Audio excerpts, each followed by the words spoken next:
And we're live. Hello, ladies and gentlemen. Happy Tuesday. We're back for another episode of Delve Requisite here on Proficiency Bonus.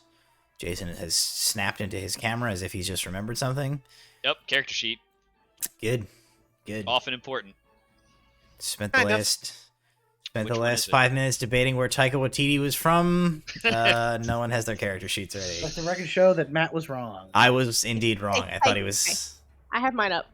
I You thought know he was I'm always South prepared. African. I have mine up, but I Set for do 20 minutes. not have dice out yet. Adam and I are the good children. The other two, I don't know about that. I had my dice. No, I'm the acceptable child. Brittany is the one that actually, takes notes and such. I just know enough to have my character sheet ready.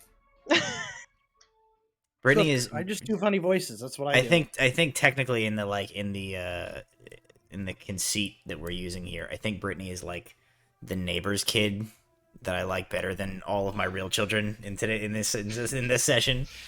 Wait, That's fair. the neighbor's That kid is or the absolutely neighbor's true. kid? Like, The neighbor's kid. All right. Well, Jason's been removed from the episode for being Oh, that was excessively Just he's banished unfortunate. from any. oh, well, I'm being raptured right now. Well, as Bye. you well, Well, he went down, so I guess that's telling. that tracks. The part of Jason will be played by a ceiling fan from here on out.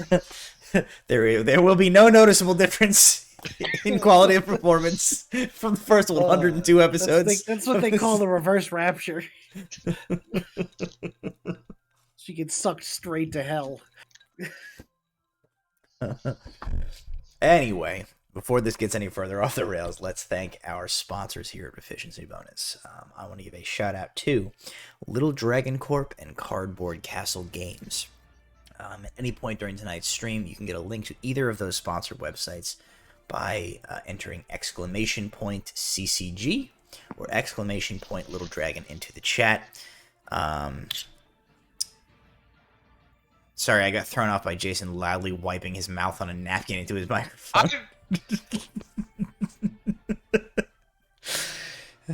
During our ad reads, Jason, during our ad reads, the fine people at Little Dragon Corp and Cardboard Castle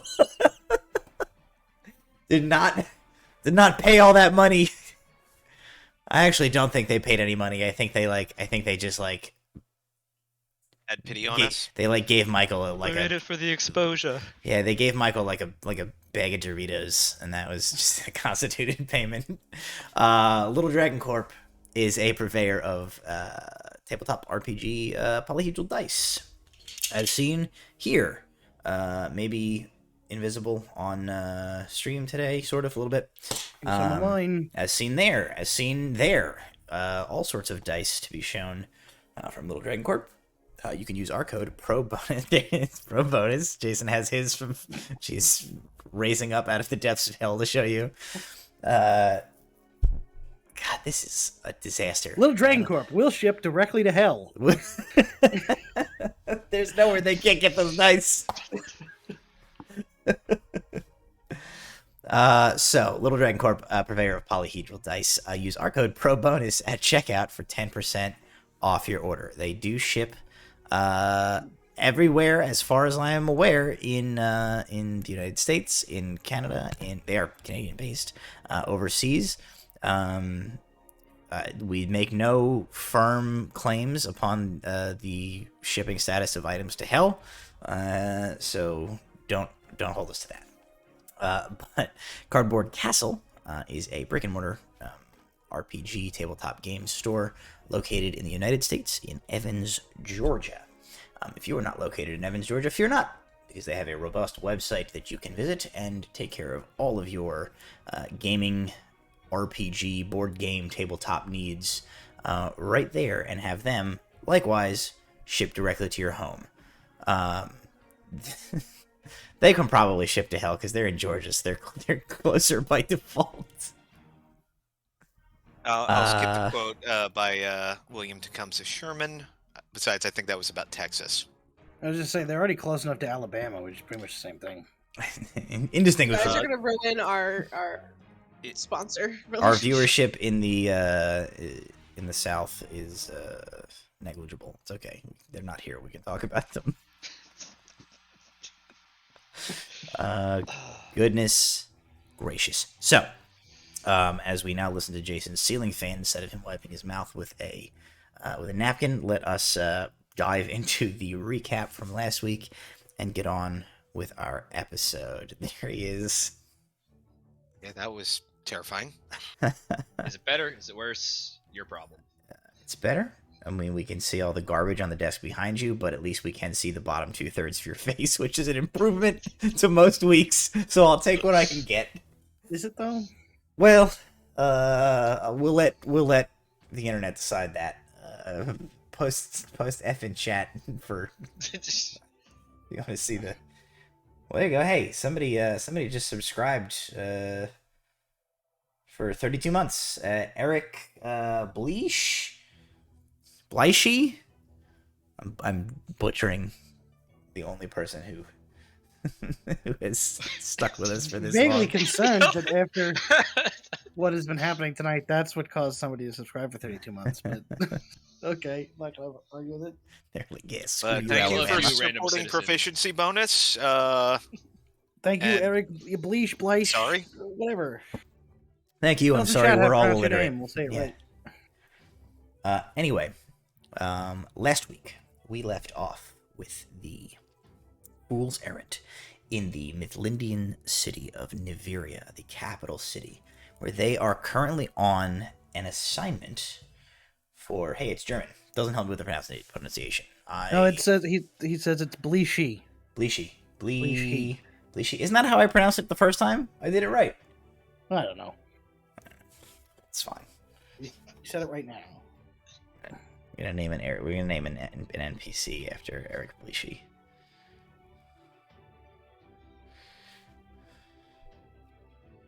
Okay, so the capital city of Niveria, where they are currently under assignment by the very king of Mithlinde himself, King Roland Aldo, who is aware of the party via a relationship that they have had with one Tabitha Delker, the daughter of the former member of parliament Cartwright Delker, who was assassinated by the Brotherhood of Artanis due to a series of events that the party was tangled up in. Tabitha Delker has been working very hard to try and unveil and unmask the Brotherhood's agents in and around Niveria, as well as discover their plans. The king,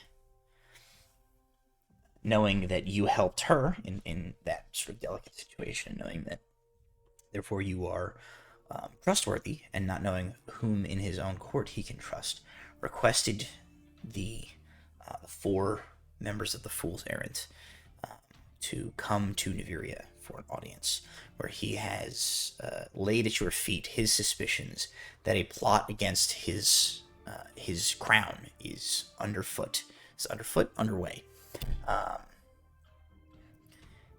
He gave you some information about another member of the Mithlindian Parliament that he suspected, if not the ringleader, was involved in the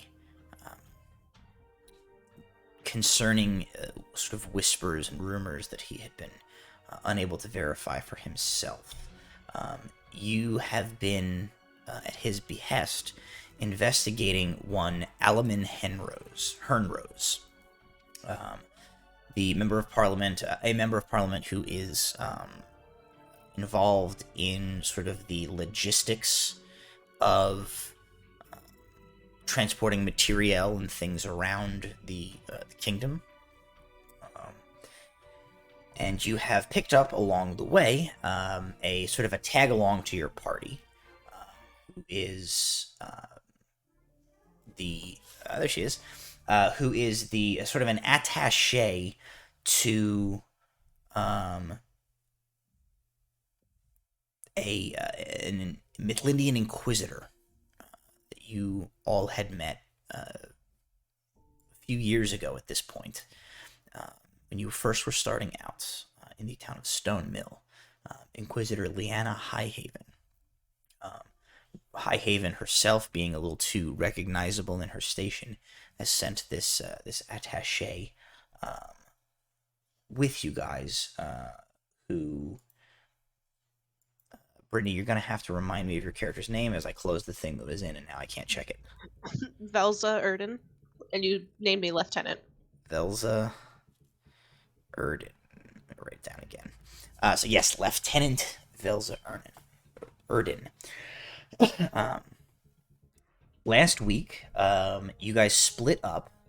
Walter went to the Moxham Enclave here in Niveria and asked for information pertaining to Hern Rose, as well as like a handful of other members of Parliament to like sort of dilute the fact that he was searching for this specific individual.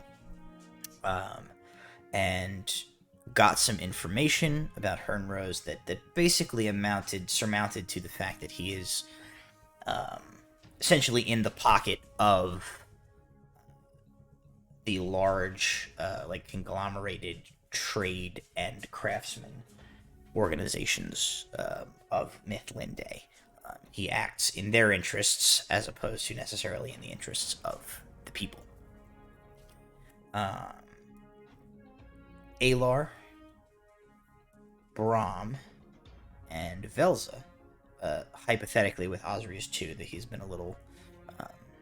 we've kind of put him to the background for the moment, went to the office of Alaman Hernrose, where they, Bram, using, in classic Bram style, the creation of an preposterous character on the spot, distracted Hernrose's secretary, essentially, while Aelar slipped inside the office and searched around. And what Aelar found was a drawer with a false bottom that had like a scrap of paper that seemed to have been like accidentally left behind after the drawer had been like cleaned out. And that scrap of paper had a few pieces of information on it. It had the information that they learned was that it was something that was shipped via the trade organization Mavix Wells Overland to a company called Elvix Appraisals. It had a manifest number on it, manifest 34450-1, and it had a like descriptor of items shipped that was listed only as metal.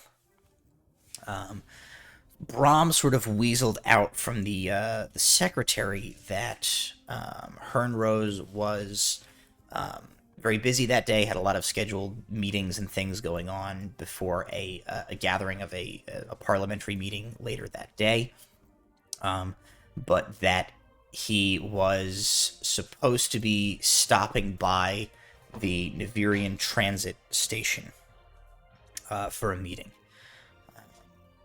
So the party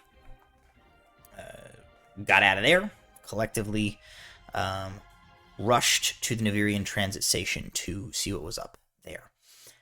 There, you kind of took a look around, talked to a janitor who was there, and from him you learned a few pieces of information. You learned that the staff, the sort of like... essentially like the TSA, sort of the staff that run the transit station, a lot of them were, there was a lot of turnover recently, where a lot of existing employees were like let go or dismissed, and new ones had been brought in, up to and including the station master of the Niverian transit station, who had recently fallen extremely ill very suddenly, and was replaced by an individual who sort of common chatter, the rumor mill said was unqualified for the job, but had sort of rubbed the right elbows and was kind of put in the position as the acting station master because of his connections as opposed to his actual skill towards that position. You then oversaw and overheard, via the use of Morgan, the familiar, a conversation between Alum and Hernrose and this acting station master, in which a few snippets of conversation were caught, seemed to indicate that, per the sort of station master's assurances to Hernrose, everything was in order. The parcel was on hand and had was in position, and everything would be proceeding as planned. And Hernrose turned ostensibly to leave the vicinity, and the group of you down below, I believe we kind of left off with the decision of like, we have to get up there to that guy right now. I think that is where we left off last week, if I am not mistaken. So at that point, Sounds right. we will. I'll turn things over to you guys. You're on the floor, the bottom level of the Nivirian transit hub. A little bit of a refresher of the sort of the area here. You're in this, it's this massive circular area. The part that you kind of like are able to freely walk around is like a ring surrounding a large central area, which is the sort of the teleportation, I guess, platform, which is comprised of all of those like concentric, interlocking, swiveling rings of runed coordinates that turn and spin like a dial to set in a set of particular coordinates to like open a portal. You guys are out kind of on that ring. The walls are, straight up about 50 feet or so, to where a tremendous boulder, literally the entire size of the opening of the room, is suspended, held by this massive like cabled mesh with these huge like anchored pieces of cable that like go into positions in the wall up at the top, where there then is like this kind of catwalk scaffolding thing, where people can walk around, that is at the lip, which is sort of the kind of like ground level above, because the station that you guys are in is like down below. And then above is where, surrounding that huge suspended boulder, is that like ring-shaped building that is ostensibly like the administrative portion of this whole operation, which is up on ground level, but is 2 stories up basically from where you guys are down below the ground. So that is where you guys are at this moment. I will turn it to you. What would you like to do?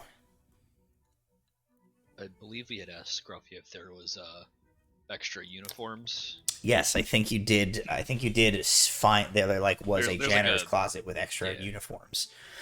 I mean, I will say, like, it is, he kind of is like able to point, he like can point you like, well, yeah, like back there, you're gonna have to go into like a secured area to go back into anywhere that you're gonna be able to get like workman's uniforms. And it is up, and we don't know if there's any stairs to that immediate. There's There definitely are, some. but they'd be.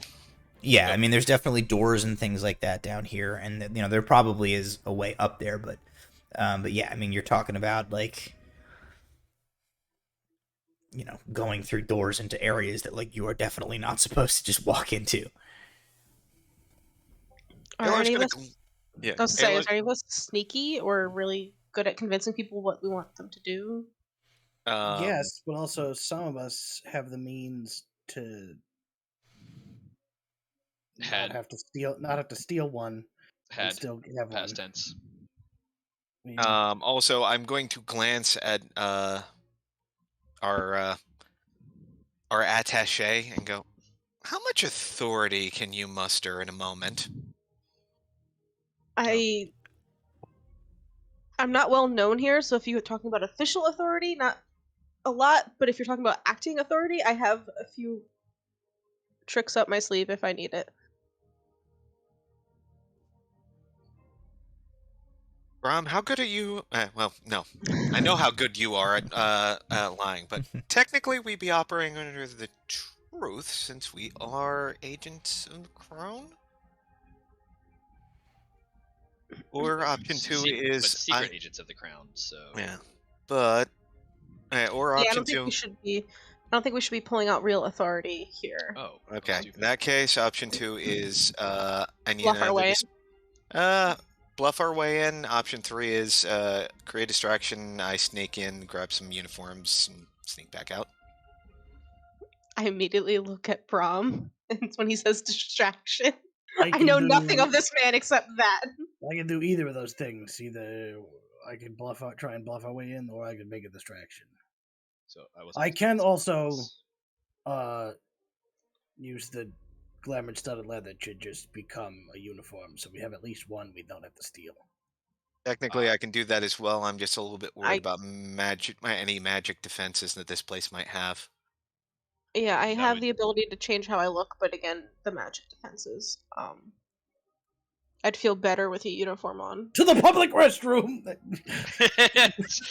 is there a public restroom we could use? Is this that like Grand doesn't Central require Station? coins? No, we've reached the portion that that you inevitably run into in every D&D campaign, where we all collectively have to make the decision about what the plumbing situation is in our medieval fantasy world that we've created. Oh no. Oh boy. To the holes in the ground behind the station. I mean, we're presumably Not everybody. underground an administrative area. There can't be like a river of poo flowing Look, down we the don't- middle. So To the river of poo flowing down the middle. We are in the capital, not too far from the castle. I assume it's better quality here in the city, even though it's overflowing. Ew. I Sorry. think I am I think I'm gonna make the executive decision. There are like restrooms that you can go to. Okay. We thank you It's for this. it's just a room with a bunch of like fainting couches in it. So you can Somebody rest in the room. somebody definitely asked me a question that involved the sphere of annihilation last week. yeah. Guess where they are? And there they can remain. And that is what the no But you have to, No, it's, the it's where the restrooms- toilet paper should be, so you have to reach in going, what, and then you get annihilated. yeah, the restrooms in Delve Requisite are in fact not just like chairs that have a sphere of annihilation in them that you just do your business into. This is a god tier artifact, and I use it to prevent the smell. Puppy cameo. Everyone pause. Griff heard the poop talk and figured he wanted to get involved. Yeah. Oh, where are you going Alright. with him? So it turns out I can still change into disguises. Okay. You so don't have. Yeah, but Walter, you can only change a couple times. We might need those spells later. No, I can change whenever. You sure? Mhm. All right. let's Do do we? it. Do we Bathrooms want- get changed. I was Velza gonna just start- walks to the bathrooms. All right. And yeah, Aelar will duck into a bathroom and There wait are for it to be. see you head over to like the area where it's got like the little restroom sign. You go back and there are 4 doors. There is a male door, male bathroom. There's a female labeled bathroom. There is a gender non-binary, non-specific labeled bathroom, and then there is a bathroom that is just labeled humongous, which seems to be a bathroom designed for like large races. Dibs on the beholder bathroom.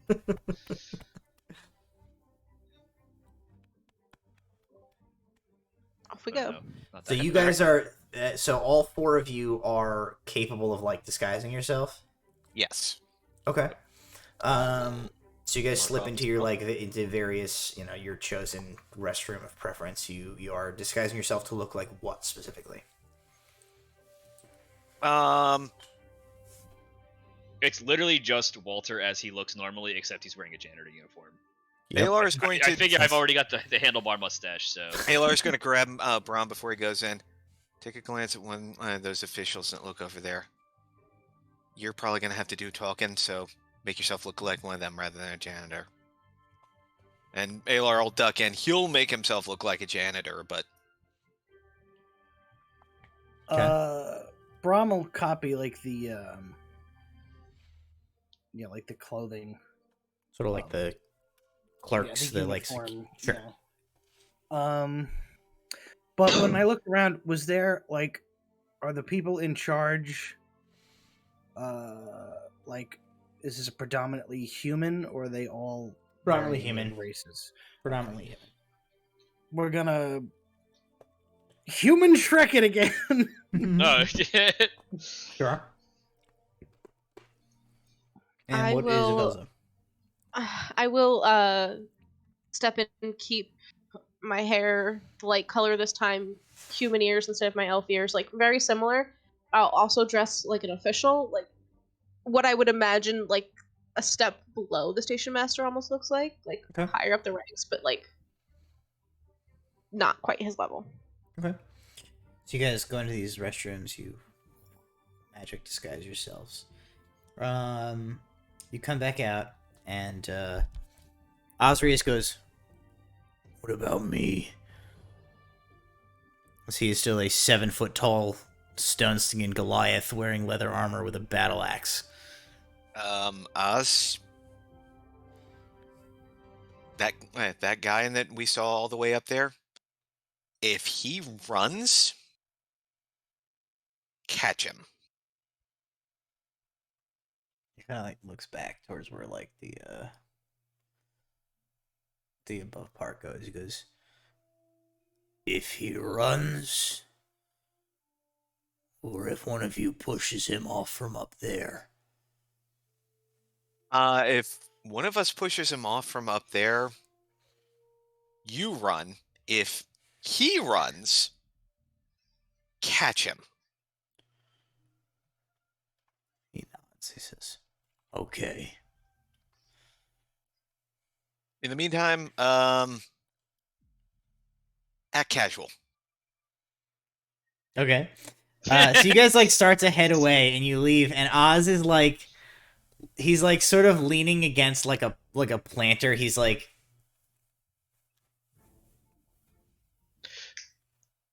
Bram, do you have an extra hat? What kind of dumbass question is that, Walter? May I have an extra hat of yours for a second? What do you want? Out of nowhere, just a big sack of hats comes. What are we talking here? You want Like a container Darby? sized. Let me something flat on the bottom or flat on the top, easy to set down. So I'll just grab like a top hat Okay, and then so the just top like hat. I'll place it in front of where Not a lot of Oz hats is have this acting casual. flat on the top. Yeah, I'll just put it in front of where Oz is acting casual. He's now a makeshift street performer, "Okay." and then I'll leave. Having seen this, Aelar will flip in passing, flip a copper into the hat, and That's the teamwork we need right follow there. him in. Follow the two official-looking people. Okay. So I will be carrying my shovel like ready to like unhinge this administrative bathroom problem that I assume that they have. okay. Yeah, Aelar is pulled out his toolkit, and he's made it look like a tool, more like a tool belt, and is doing his best to look kind of annoyed as any support staffer who is following after two higher ups, because he realizes he's going to have to do a lot of work, and he's going to be supervised, and he's going to have people telling him how to do his job. Okay. So you guys, you have some options here. So if you'll remember, sort of like one side is hard because it's a circular area, but let's say like sort of the north portion of this circular space is the ramp that leads up and back to ground level and up outside. The sort of like northern opposite side is where you would loop all the way around this circle and then enter into the central area where the teleportation pad is. And around this, this ring in here, you have a number of options of like different doors, and like there's a few like ramps, all like things that are sort of like carved subterranean into like the walls of this depressed space that you guys are in. You were sort of like hanging out on like the southwestern-ish portion, so like coming down and in from outside, you kind of went a little bit to the left where you had your janitor conversation and slipped into a restroom and made your changing. The sort of northeast portion, like up, so sort of up and across diagonal from you, is where you guys like watched the conversation take place between Hernrose and that acting station master. And you have any number of doors sort of to choose from here. What's your play here? You just like picking doors at random? I thought I had Morgan following. Yeah, you had Morgan go to the top of the door that he went in. She's still invisible though, but she's up there and invisible, and he has like now gone in and away from a door. So like Morgan's up 2 stories up above where you guys are, like sitting on that railing outside this thing. You know what door he went into up there, but like there's no way for you guys to tell, like, you're essentially like inside the cylinder like this. Right. You're down here, he was up here, and like the doors are around this, so you have no idea what the surrounding interior stuff is in here. Can I I'm thinking it's either going to be like a history or a perception thing, because I'm assuming that myself and Leanna Highhaven might have come in through here when we traveled in. You guys have maybe probably so been through here before. I don't know that you've necessarily been. Well, like if I could remember or perceive like the rough layout, like where things might lead, like make an educated guess. I don't have to roll really high. The problem that you're gonna have with that type of thing, right, is like people coming to and it. If you imagine it like the airport, right, like. You come into the airport from, like, where you get dropped off. You go through, like, the terminal, through security to your gate and stuff. But, like, all of those, like, doors and things that lead to, like, the inner maze of workings of the airport, like, you don't, as a traveler through there, you don't ever see those.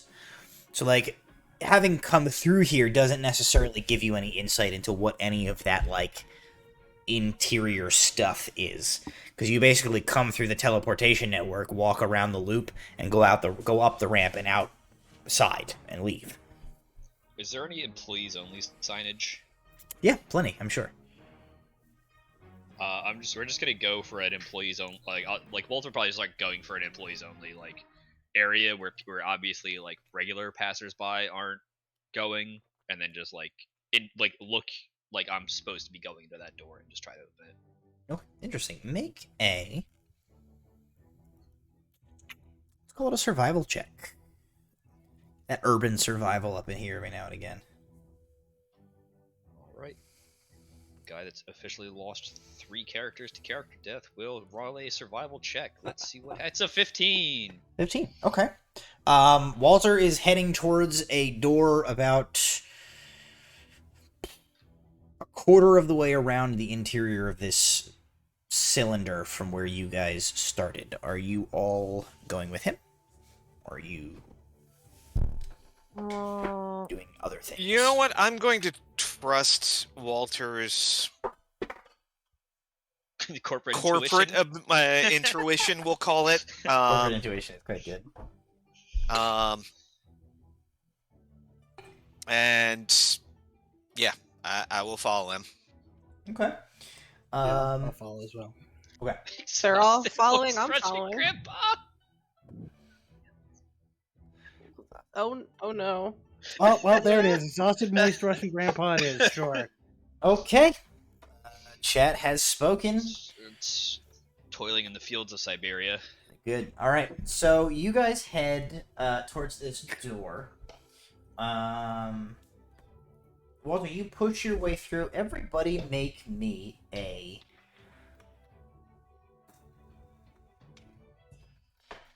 Let's call it a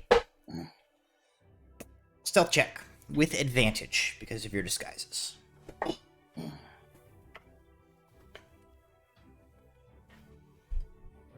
Higher is a 19. 25.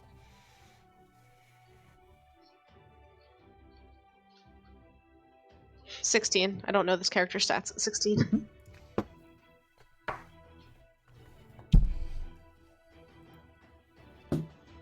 Needed from everybody. Yep. Stealth with advantage. Did you say make sure we use advantage? Yes, Yes, roll with by advantage. He's too busy deciding character voices in chat. He's not paying attention to the actual game. Well, the answer is moist BRD, Look, apparently. There's only one thing that's important to me in this game, and that's funny voices. It's shtick, yes, we know. That's going to be a 22. Okay, everybody rolled very well. You guys head towards this door. A few of you in sort of like, more supervisory regalia of the Navirian TSA, and two of you in sort of like janitorial garb. Ozrius is like,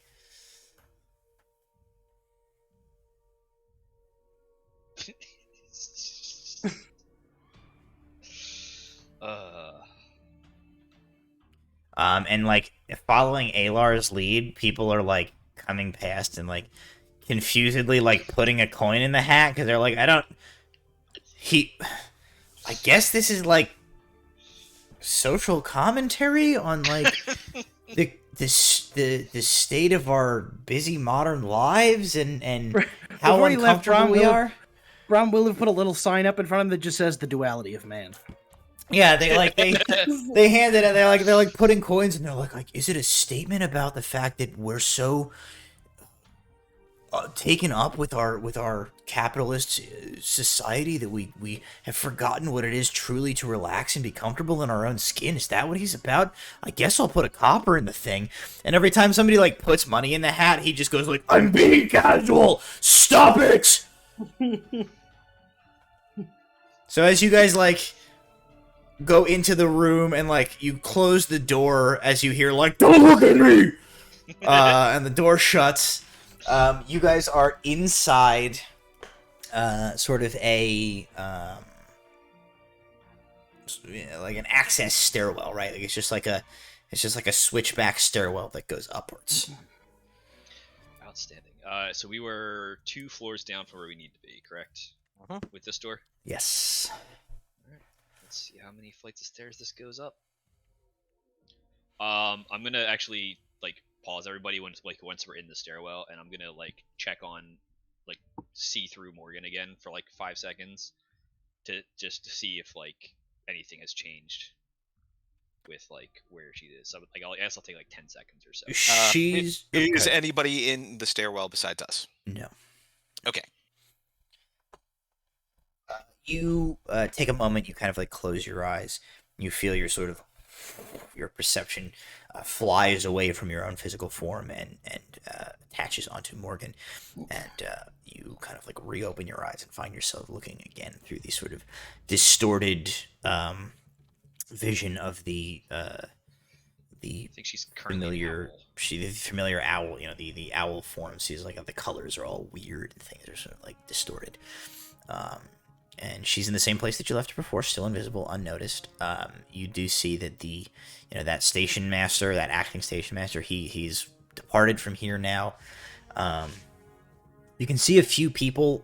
So it looks like the level that she is on is kind of like an interior sort of like terraced area that like the doors that ring the back wall of this are kind of get the sense that it's probably like not quite ground level, but it is like it does butt up against like the inside wall of that like ring shaped building that is on the top level. So you kind of see some doors and you can sort of get the impression that there's probably like a half floor up to get to that level. And you see, like, through her, you see, like, people are going back and forth about, various business on this level. But it just looks like people like going about their tasks. Cool. All right, so I guess I'll flip back and say we should be out of the ordinary at the next floor. So let's just see what we can do. All right. Try to go up Bram, a floor and a half or whatever. Take lead. Okay. Look. Bram, in the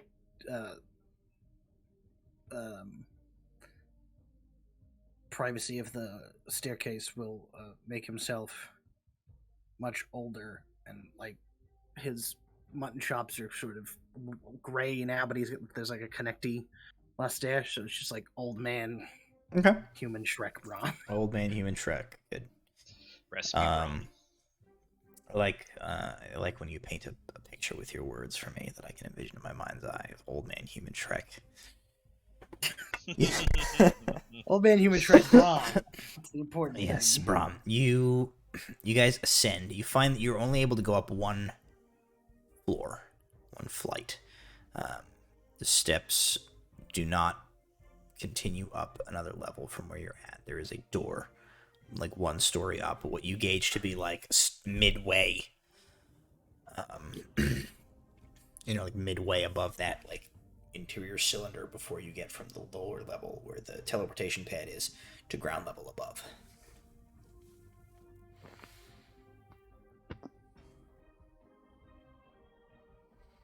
Are we going through this door? Bram, after you.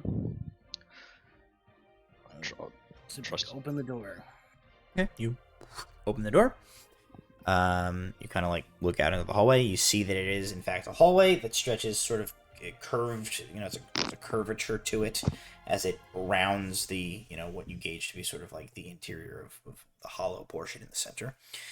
There's a bunch of doors on like either side of this curved hallway going in either direction. And there are like people. Nobody's like walking right at you at this point, but you see like a couple of people are like walking this way, like going around the curve out of sight. There's a person going that way around the curve out of sight. So like there are people in here, moving about. Okay. I'd like to trust to bureaucracy and do a quick glance up. Are there any signs that might be pictographic, stairs or something that says, offices, administration, something of that nature? Make a perception check. What's Fantasy OSHA? This place is violating all of it. 21. Got a rock hanging from the ceiling. The 21, you do see that, yes, things do appear to be labeled here.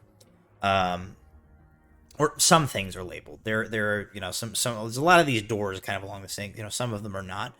But there is like some signage in this, this corridor that is labeled in common, and you see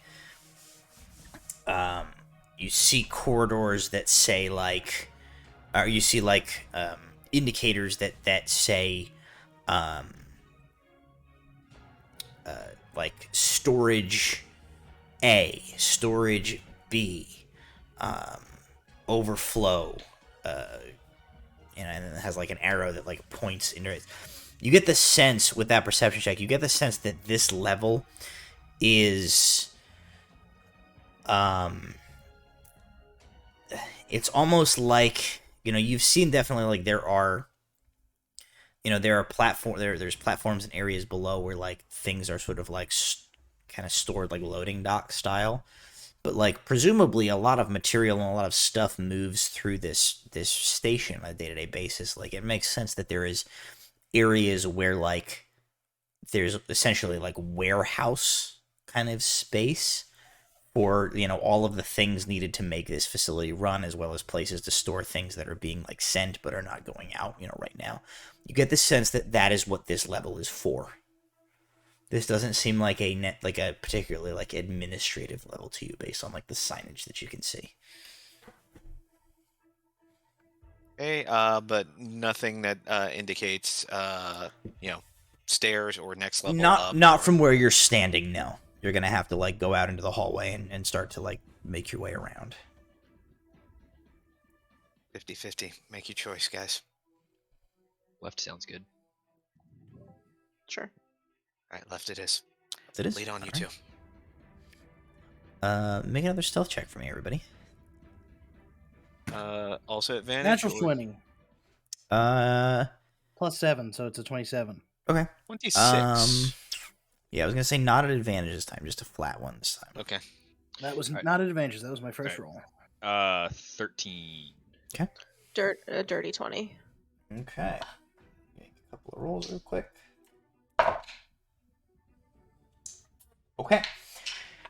You guys had left. Walter's like left, I guess. You guys already, because 50-50, right? Who knows? You guys make a left. You begin to head down the hallway. You get to what you gauge to be about a third of the way counterclockwise from like where you started, right? Because you're heading in like a circular, right? And somebody stops you. Bram and Velza, you guys are you're like in the lead, right? You're kind of like disguised as like officials. Somebody comes running up to you. It is a woman. She's sort of kind of a stockier build, kind of like frizzy auburn hair. She's wearing the dress in like the colors of the Midlandian Transit Authority. She comes running up and she says, "Oh, good heavens! Are you bringing these two?" And she gestures towards towards Walter, Walter and Aelar. She says, "Are you bringing these two to assist with the issue over in Storage Dock 4? Do we get from her gesturing? Is that in the direction we want to be going? She gestures behind her, like over her shoulder, which is like the way that you guys were already heading. Okay. Make a perception check though, because I don't want to mislead you here, so I want to give you an opportunity to like.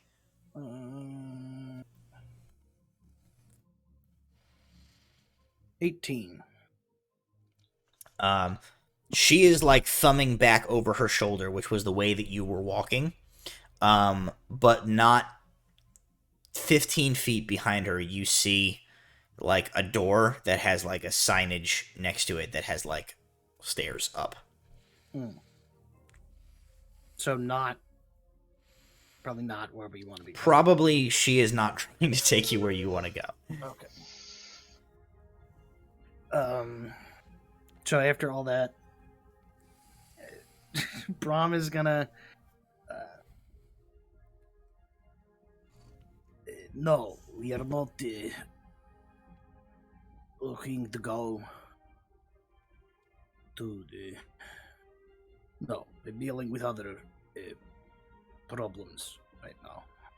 I don't know what it is about your... This is not the voice that I had a minute ago. This was the... I don't know what it is about your voice, but why do you sound moist? I don't understand this.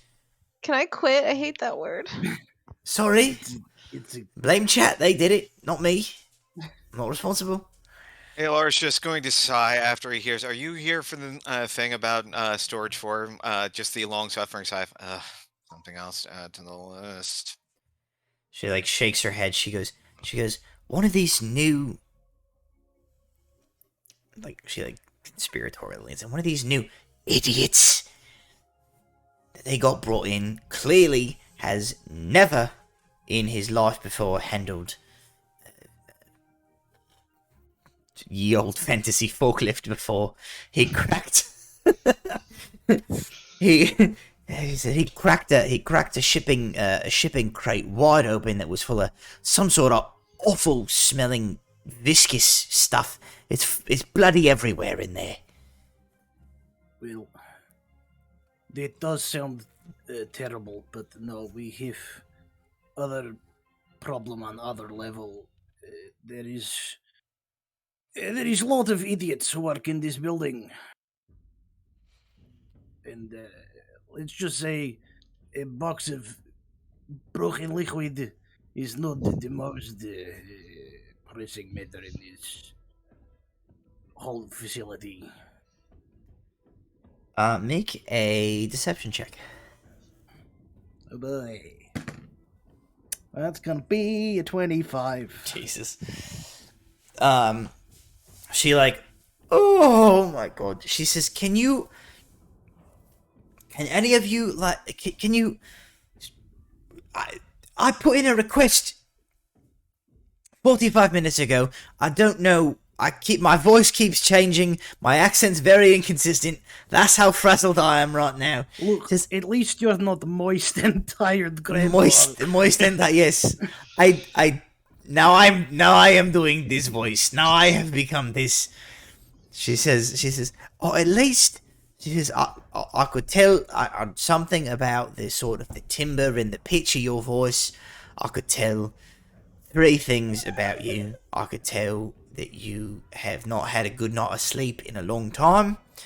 I could tell that you probably could use a bit of a toweling off. And I could tell that you do have grandchildren. But that is besides the point. I don't know what kind of liquid was in them containers, but there must be some sort of an enchantment on whatever vessel got broke, because the amount of liquid that is spilling out into storage area 4 is frankly beyond the capacity of what possibly could have been in that crate. So what on this look was the liquid? She says, sort of a I mean, that's sort of the thing, isn't it? You sort of, everybody that looks at it, they can't quite decide what color it is. Everybody seems to have a different answer, and oh shit, it's not good. You have a whale speed. Aelar just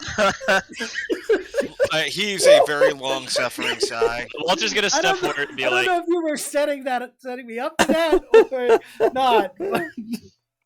"Lady, look, they gave me a regular-sized shovel for what I presume is something that came out of a person. I hope it's it not. actually comes from dragons. It's not for Hoyle. I'm sorry.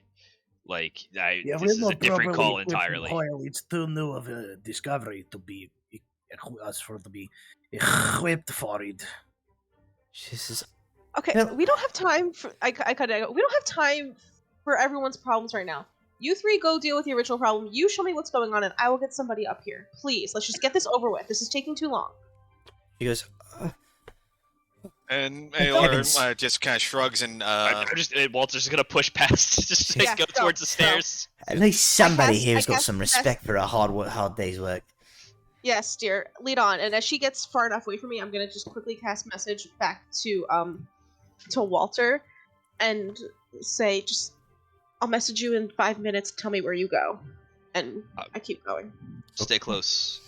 Interesting. my I'm response just back. following her until I can shake her at this point, Okay. because this is pissing me off. All I right. want this over with. So you begin to follow this woman. The 3 of you at the stairwell, presumably. yes, yeah.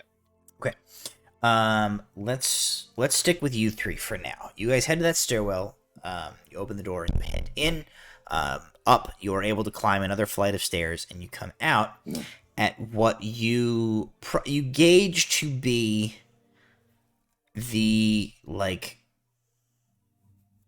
inside of the building that is on the surface level, the ground level that surrounds the interior portion of the transit station. This looks like, there's probably a very neutral office carpet. The walls are beige. You're definitely in the administrative portion of the transit station at this point, in this building that is on the surface. I'm gonna lean over to Aelar and say, just dismiss the invisibility. So, On Morgan? yeah. Okay. Do you do that, Aelar? Yeah. Okay. Morgan I'm gonna- becomes visible wherever she is. I'm going to quickly glance around to see if I can see where she's at. You are inside. You cannot Oh, see never that mind. that Oh, light. I'm sorry. I wouldn't want to do that if I couldn't Okay. presumably Yeah. see where You are she would be. you are in like you gauge yourself to be so like Morgan is like sitting on the ledge of that terraced portion that like Right.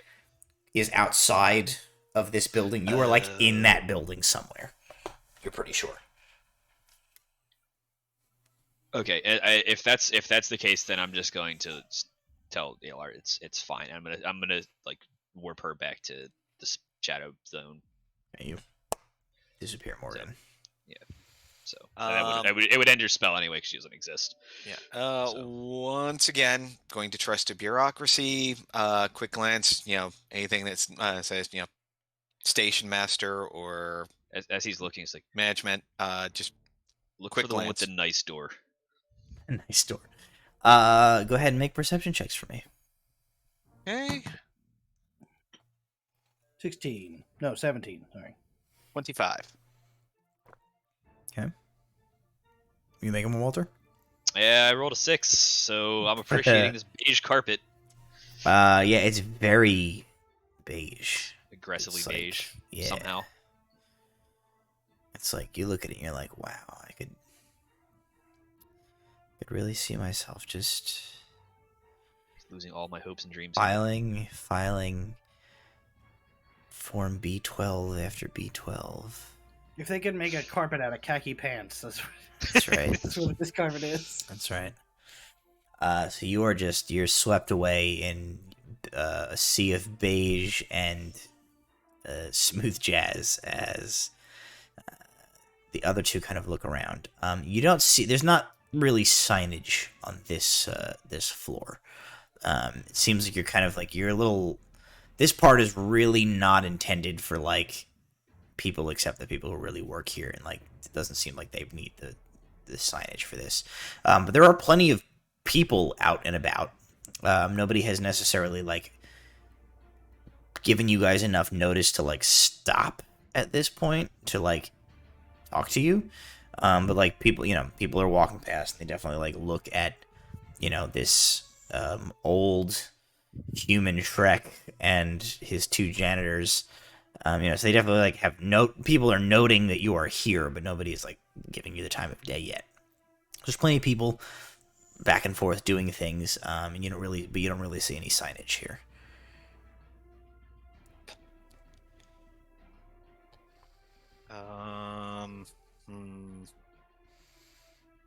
Any fancier looking doors or Not right where you fancy- are now. Okay. Anybody walking in the hallway? Mhm.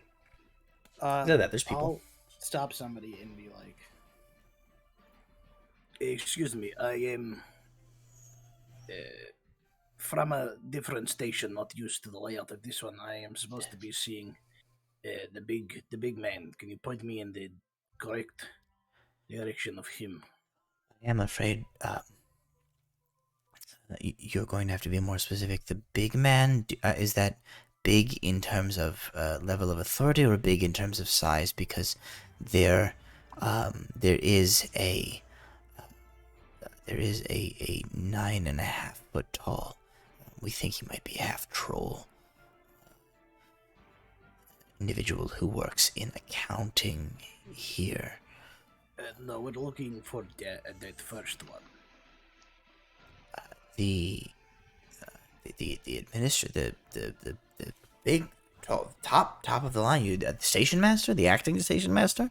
Yes. Aelar just kind of shrugs and It's all a little confusing. You can see his office from outside, and then it doesn't logically make sense how you get there from here. I'm a station supervisor, and they're all laid out a little different. She says, "Yes, they're all different, quite." Yes. Always got this big rock, though. It's always a constant you can count on. She says, many of them do have big rocks. I have heard that some of them do vary in their defense methods. There's one in Valon that I've heard of where they have their entire station set up on a sort of a faux island that they can sink into a big lake if they have to. But, not nearly as, in my humble opinion, doesn't quite nearly have the pizzazz of dropping an enormous rock on a bunch of guys, but... I used to work at one. It was built over an active volcano, and in case they needed to do it, they would drop the station into the volcano. Only problem was they didn't get good enough chains, and after a couple of years of use, the station just fell into the volcano. It was a terrible tragedy. Aelar's just gonna glance over and just be like, from behind. Be like, She says, "Well, I shall say a quick prayer to the gods this evening for the insurance rates of that particular station." Yeah, fortunately, it was only a bunch of goats in the station at the time, so there was a nice little barbecue afterwards. It wasn't that bad. How on Ageria did you get the goats out of the volcano after they had been vulcanized? Vulcanized goats. The station only sank down because it wasn't a very big volcano, so like the little top edge of the station was still poking out, and the goats were on top of that. It was basically one giant barbecue grill. That must be the most delicious smelling tragedy that has ever been recorded in all of history. Anyway, I'm incredibly late for a meeting, so I will leave you to it. But yes, the station master's offices are, if you just head in this direction, she points over her shoulder.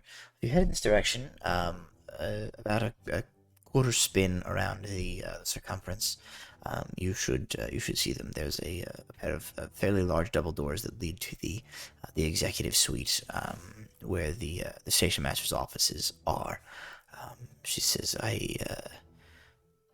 not sure. The last I had heard, the acting station master was taking some sort of a meeting. I'm not sure if he's there currently. But they are that way.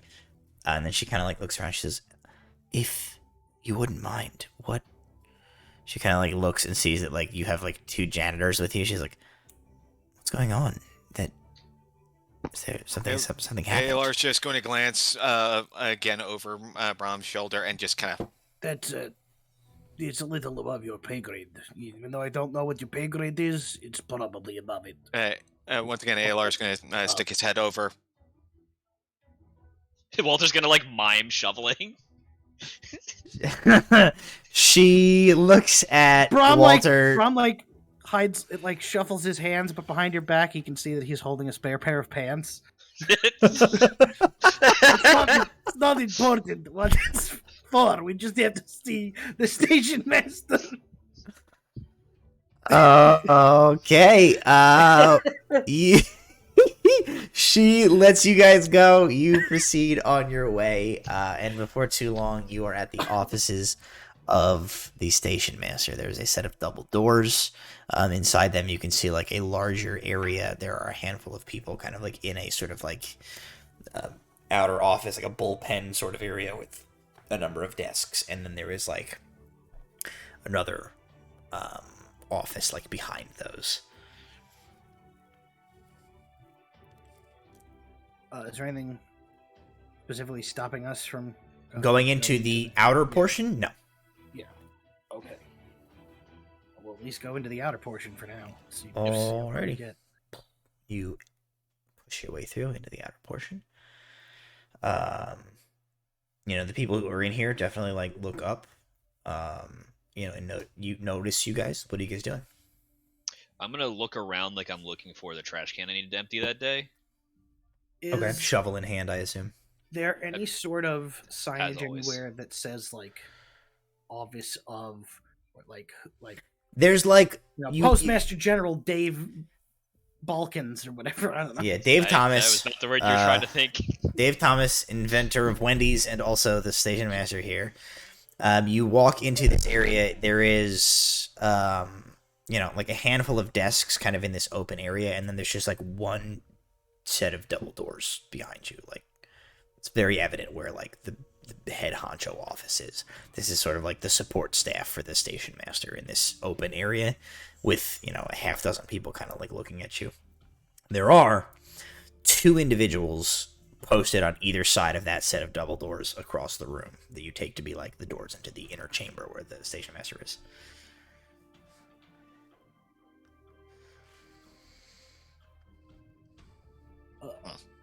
I'm gonna like, I mean, do they have like trash bins? Actually, you know what? That's a great question. Before I continue this line of thought, does Naviria have trash bags in any form? Trash bags? Like if I'm going to clean out the trash, I feel like the no. administrative trash. I feel like medieval fantasy and trash like friggin' like hefty don't coincide. Hefty bags. All right, I'm gonna ignore that Coil line was of just discovered, so it's gonna be a while before we get trash bags. Dragon bags. Plastic is a while off. Yeah. Okay, I'm gonna ignore that line of thought then. Was there anything that looks like an administrative restroom? I guess. No. Is there anything that looks Eldritch Blastable besides these 2 guards? I'll make my way up to the door, but I'll like gesture for the 2 of them to like follow behind me, as I have a plan that's going to involve why they need to be in that room. Yeah, Aelar is just going to long-suffering sigh and follow. Yep, we're sure 3 ducks in a row, I guess. Okay. You head up to these these individuals towards the door.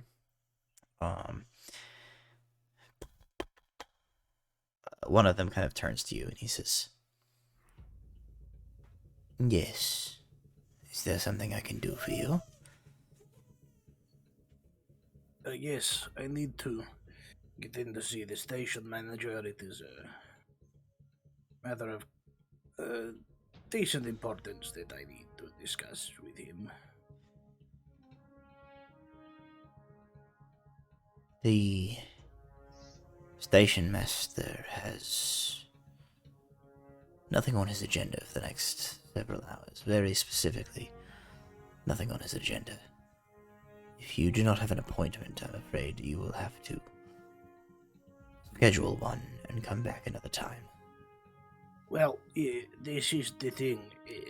He doesn't know I'm coming because I didn't know I was coming. It's sort of a minor emergency thing, so for the safety of most of the people here, it's sort of important that I talk to him now and not come back next week when a disaster could have happened in the time. I assure you that the station master's clear schedule is of the highest priority for the next several hours. So any minor or major emergencies will have to be directed through appropriate channels beneath his station until that time. Bram, I think Bram specifically, make a perception check. It's only a 15. Okay.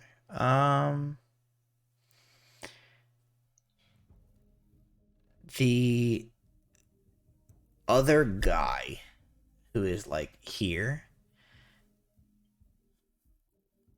doesn't seem like he's like the guy that's talking to you is like kind of having this conversation. The other guy is like not really like doesn't really seem to be like paying any attention to this conversation. Like, you know, like you can tell he's like listening and following along with it, but like he seems almost like weirdly the level of discipline, I guess I should say, the phrase it this way, the level of discipline that you were like gauging off of like this other dude that is at the door here is like more than you would expect for like a guy that is essentially just sort of like the door security for the TSA for like the transit station. You get like a special forces vibe off of that guy almost with that 15. Okay. And he's like not really paying you any specific mind necessarily. But that first guy, kind of continues. He says, he kind of like looks over your uniform, and he says, I would expect that someone of your station is more than capable of following the proper channels to gestures towards Walter and Aelar. Deal with whatever needs to be dealt with these two. He says the station master is not to be disturbed. Okay, I'm gonna go out of living here. I'm gonna say, normally I would go through the proper channels, but my business is much more important, and I'm not used to having to wait. And I'm going to open the lapel of my jacket, and on the inside will be a crimson feather lapel pin. Interesting. Make a persuasion check.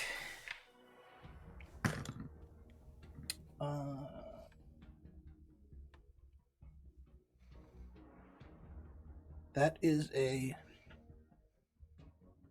22. I'm going to ask you something. I need you to pull up for me the spell that you have used to disguise yourself. There should be something in there. Yeah, one of them it's just like my face that is the spell. My clothes are the... I'm not worried about the clothes. I'm worried about the spell that is currently disguising you as not Bram Repluck. Okay. So the disguise self spell that I assume that you're using? Yes. There's a stipulation in there, right, of seeing through the illusion. I think they have to make a roll to see through it. I assume it's a wisdom save against your spell save, right? It's an intelligence investigation check against my spell save. Okay, very good. What is your spell save? I don't remember at this point. Let me check. It'd be 15 or 16, depending Yeah. upon your... it'll be on top of... It's a 16 now. 16. Okay. The one that you have been talking to, his eyes flick down to the inside of your lapel and back up to your face, and he sort of squints. And he says, I'll see. You should have said something sooner. Oh, will. But he's interrupted. As that other one, the one that you clocked before, as having that, sort of special forces-esque focus, moves, puts a hand on his, upper arm. And as you look over to him, you see he is looking directly at you, Bram. And that other one says,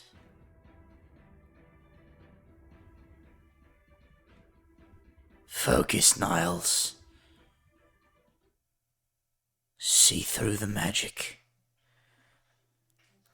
And he reaches his hand to the sword at his hip, and he says, Bram Repluck. Okay, Aelar is going to cast Hideous Laughter on the Special Forces dude. Alrighty. The sword begins to come out, and right before we roll initiative, we're going to take a quick break. So, the illusion has been seen through by one of these two guards. The jig is up. Bram, you did guess it correctly. These are Brotherhood of Artanis operatives. One of them has seen through your illusion and recognized you. Even if they saw through my illusion, they wouldn't know who I was, but I was wrong. You have kicked the beehive hard enough now that it seems like Brotherhood of Artanis operatives know who you are. So, we will return in just a few minutes as we see how things shake out with Bram, Aelar, and Walter with these two operatives. We return to Velza, who is headed to whatever the hell is going on in the level below. And we see how things proceed for the remainder of tonight's episode on Delve Requisite. Don't go anywhere. We will be right back.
And we're live again. Hello, welcome back.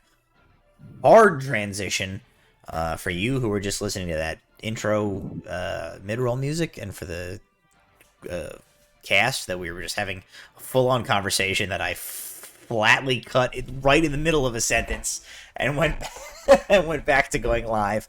Let's do this.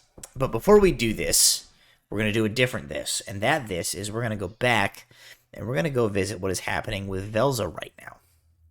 So Velza, roughly 10 minutes ago, you are watching as Bram, Aelar, and Walter are, like, heading away and into a door and up a set of stairs away from you.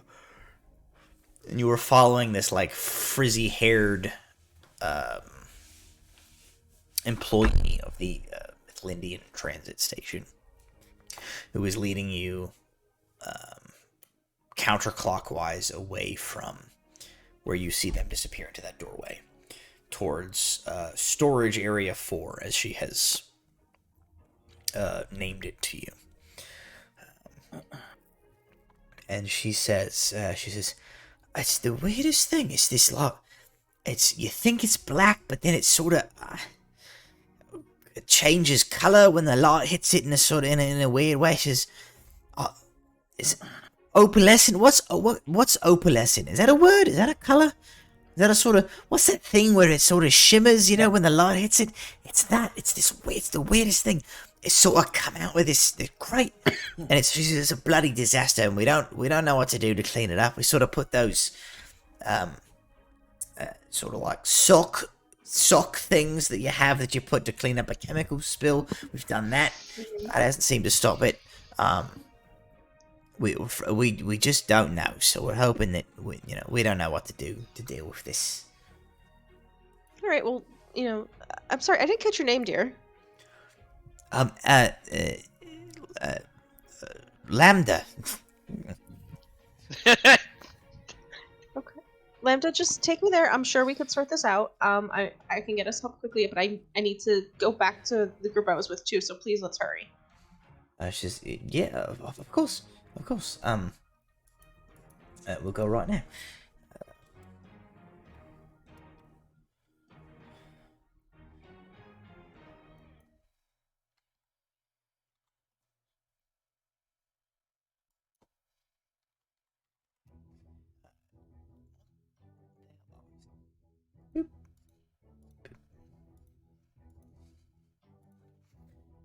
She leads you, down this kind of curvature sort of hallway.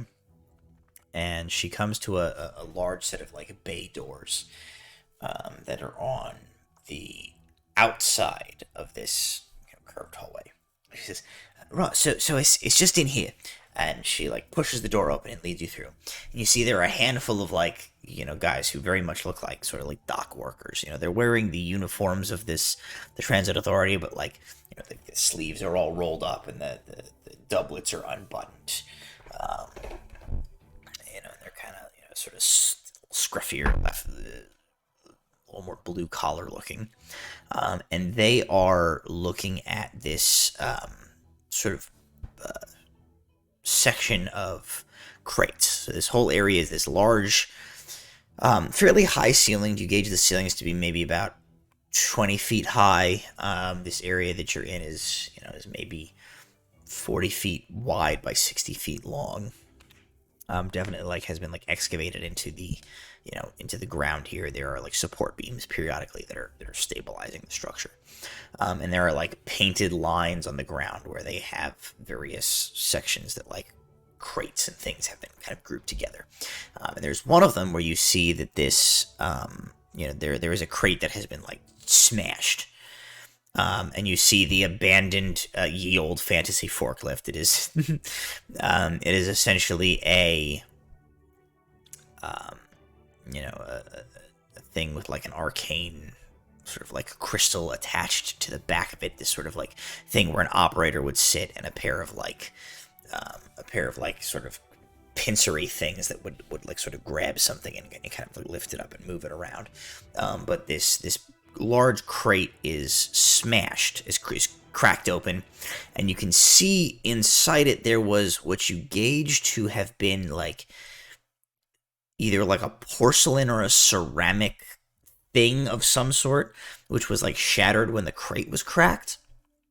And there is like this large puddle of this like viscous material that is like, you know, kind of like it's very dark and almost black in color, but as you sort of like move, you know, around the artificial light that is in this area, like it sort of like reflects these like shimmering rainbows of color to the light, to the eye. It has this sort of like chromatic appearance to it, but it is sort of like, you know, very slowly spreading out, but it's sort of like you can kind of see. Have you ever seen that like magnetic slime where they like pass a magnet over it and those like points of like come out of it? It's kind of like doing that here and there. And there's a handful of these workers just sort of like 15 feet away from this like spot, just looking at this thing. Does nobody know what this substance is? Why are we shipping things we don't know what they are? They all kind of like look around and look to you, and one of them says like, "What? It's not my job. I assume somebody knows. They just pay me to move crates about." That person. Go. Find And me they the all person that knows they all like look at you, and you see like some eyes like kind of like look to your uniform as if they're like, "Are you not that person?" I'm not in charge of shipping. Go find me the right person now. And the woman who kind of like led you there was like, we put the request into the proper channels. She says they should have sent somebody over. She says, This is clearly a hazard. Proper yes, channels obviously. began. That's No. Give them my name and tell them I said they need to get here right what's now. your? I don't know your name. Madam Murdosk, go. And I like shoo her out the door. She leaves. And I look at all of them and go, block this area off. Use anything you can to stop that from spreading now. Okay, they jump too, and they go and get. They do have some of those sort of like, I don't know if this is a thing that is like specific to my area of work, but like when there's like chemical spills, they have these things that are like these like big sort of tube socks full of like stuff. So they get some of these and they come over and they bring them, and one of these guys goes and like lays it at the border of this thing, and as he does,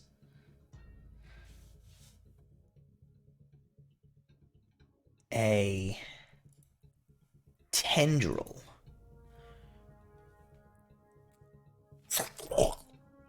comes like slurping up from this puddle on the ground, and he's like laying this like chemical absorptive sock on the ground, and it comes up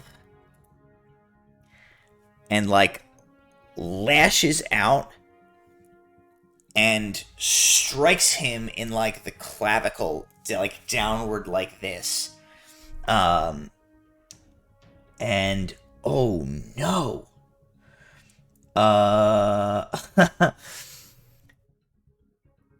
It hits into him, and he like staggers and falls back.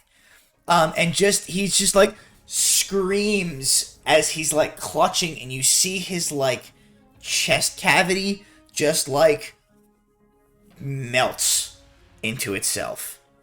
And a moment later, like he is stone dead.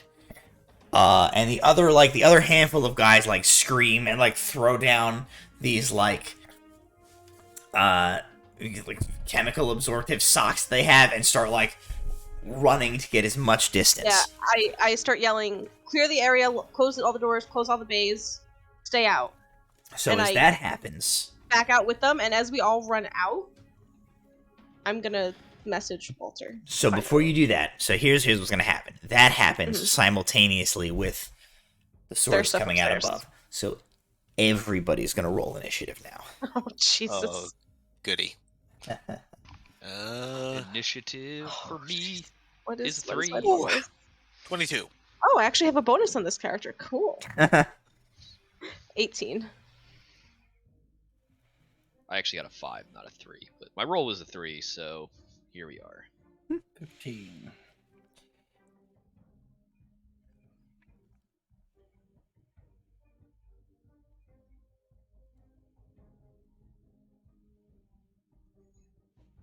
Alrighty.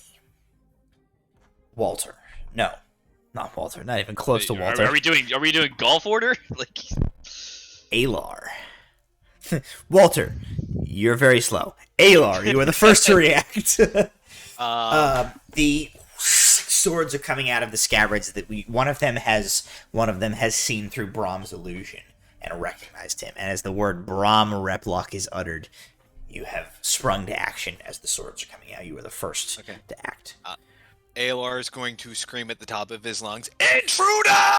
and cast hideous laughter at the special forces dude.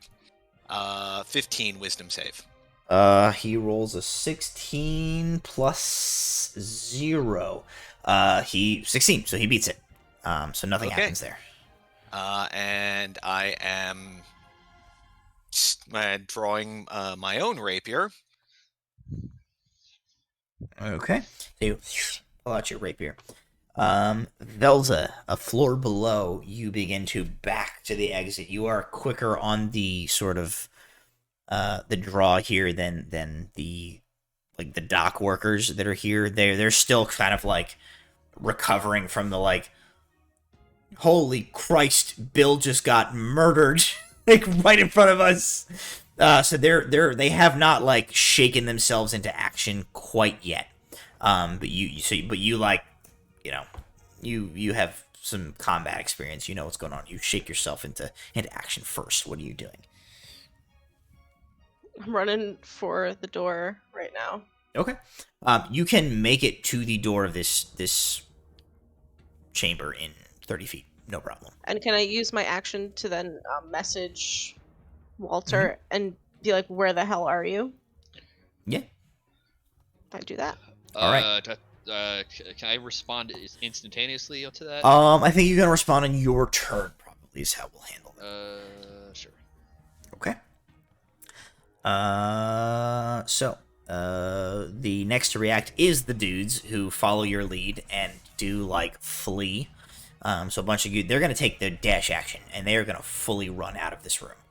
So they all get clear of the door, like past you as you're like in the doorway, Velza. That is gonna bring us upstairs to Bram. So Bram, Aelar has just attempted to cast a spell. These two dudes are pulling weapons. The people in the desks kind of like behind you were like, oh, haven't reacted yet, but they're sort of like looking around startled as this sort of like sheath of metal comes out and the shout that Aelar has given. What are you doing? Don't necessarily want to do anything super magical because I don't know that I want to turn these people on me. Magical. What kind of weapons are they pulling?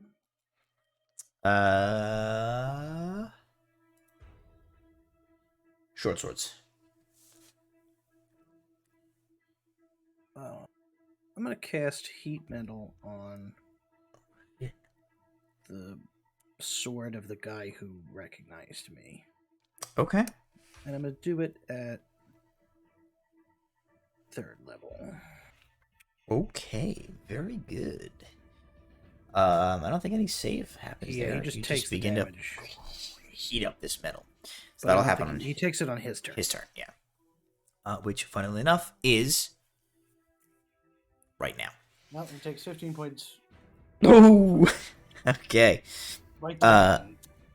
All right. I'm gonna do. They pull out their swords. You immediately like heat metal. He's gonna make a Constitution save to see if he manages to hang on to his sword. He crit fails. He takes 15 points of fire damage and goes, ah, fuck, and just lets go and drops his sword. It clatters to the ground. The other guy, like, looks back towards you, and he is going to jump forward, and he is going to make 2 attacks against you, Bram. Oh boy. Natural 17 and 18, which I think hit even before things. So you are going to take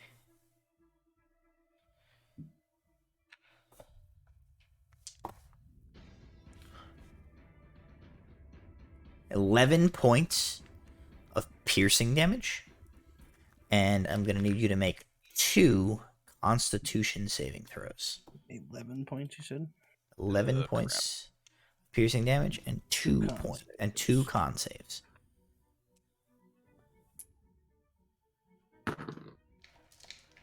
One is a 16, and the other is only an 8. Okay, so on the 16, you're fine. Well, you're not. You're going to take half damage. So, you were going to take. Let's keep this moving here. You're going to take 24 points of poison damage from the one that you failed. How much? 24. 24. And you were going to take 12 from the one that you succeeded. As he slashes you twice. Okay. No more Mr. Nice Bard. He, like, the sword comes out, the one drops his sword, and he, like, flips it around, and just, like, almost faster than the eye can follow, sort of, just, like, slices across your tricep, and then, like, backwards, and comes across sort of like your shoulder and your chest on the other side. It puts 2 quick cuts, and which immediately start to burn like fire as you feel like whatever poison is coating this blade begins to like work on you. The other guy is going to use his action to pick up his sword. No, he's not. It's on fire right now. Why would he do that? That's silly. Well, I mean, I can make the con. Oh yeah, go ahead and I make. was most likely just gonna drop it, but Make a con save. that's a 22. You're fine. So you maintain the heat metal. So the guy that dropped his sword is going to like look. Aelar has tried to cast a spell. You have tried to cast a spell. Or you have successfully cast a spell, making him drop his sword. He is going to try to tackle Walter. As like the guy who hasn't done anything yet. Scruffy's just here. So he's going to make a attack roll. He's going to try and grapple you, Walter. Sure. Not great, huh? That's a 10.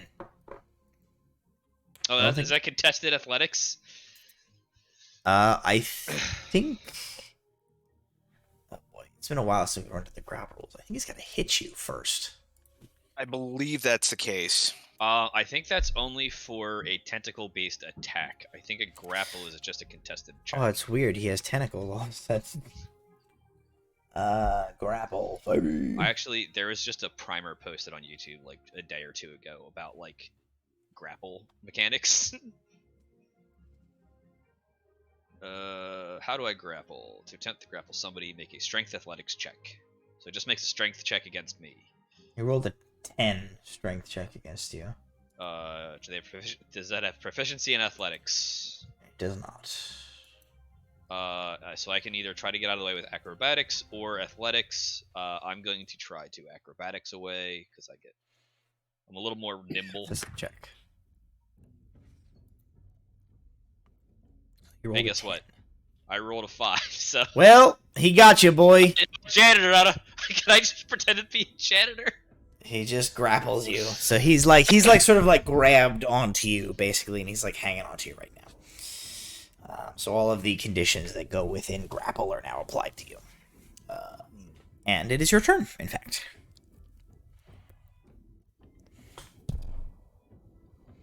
I'm gonna like look him dead in the eyes and just be like, that was probably a mistake. And I'm gonna cast Vampiric Touch, and I'm gonna try to zero range attack him. You betcha. Oh no, it's only a. Why is this not coming up? You should have. It's a 15 to hit. 15 I don't will think hit. I have I don't think I have it. It does hit. 15 does hit. All right. I say I don't think I have advantage for any reason right now, but boop. He's gonna take 16 necrotic damage Okay. because I just kind of claw the unholy hell out of him with a shadow wreathed gauntlet on my hands that So you came just, out of nowhere. You just like and start to like suck his life force pushing out. his face away. It's like, yeah. Except like this flesh near where your hand is mushing his face is like Just turning rotting. gray and like necrotic as you just like suck the life force out of him. Okay. Anything else, Oh, Walter? that's a bad joke there. No, it's Are you gonna respond to me? Yeah. Oh I'm gonna yeah, say, you can as a free action. I believe, I'm right? I'm free just gonna action. say, lightly occupied. Call back later. I'm gonna say, The person that uh, you have tried to reach is not available. I'm sorry. Your distance range is out of range for message. Please upcast descending. Your message cannot be delivered as dialed. Please hang up and try again. Yes, I'll just say, Brotherhood's here, and then that's it. I don't know if that means anything to Velsa. I don't think it does. Well, No, you know what? It It's fine. definitely It's fine. it Let does. it go. Let it go. No, it for Is it? sure does, because in the fiction here, like, you have been pre-briefed by the king, who definitely knows about the Brotherhood because he learned it from Tabitha Delker. So you do know what the Brotherhood means. That does so mean I will say Brotherhood's here, and that's it, and continue trying to. Okay. I'm not going to finish that sentence the way I was going to. I'm going to continue vampiric touching this guy. That's Alright. worse somehow. Jason. There's no good sentence here right now. Just Yeah. Alright, so- No, keep no, trying no, to kill the you- guy. No. Is it saying that you're going to just continue touching somebody? Walter touches. Yep, that is normal. I mean, I was going to. That is going to bring us to also the spill on the level below in Storage Area 4, which is going to goosh its way not great. across the floor, pursuing the fleeing individuals from the room. It is going to cross that distance, and it is going to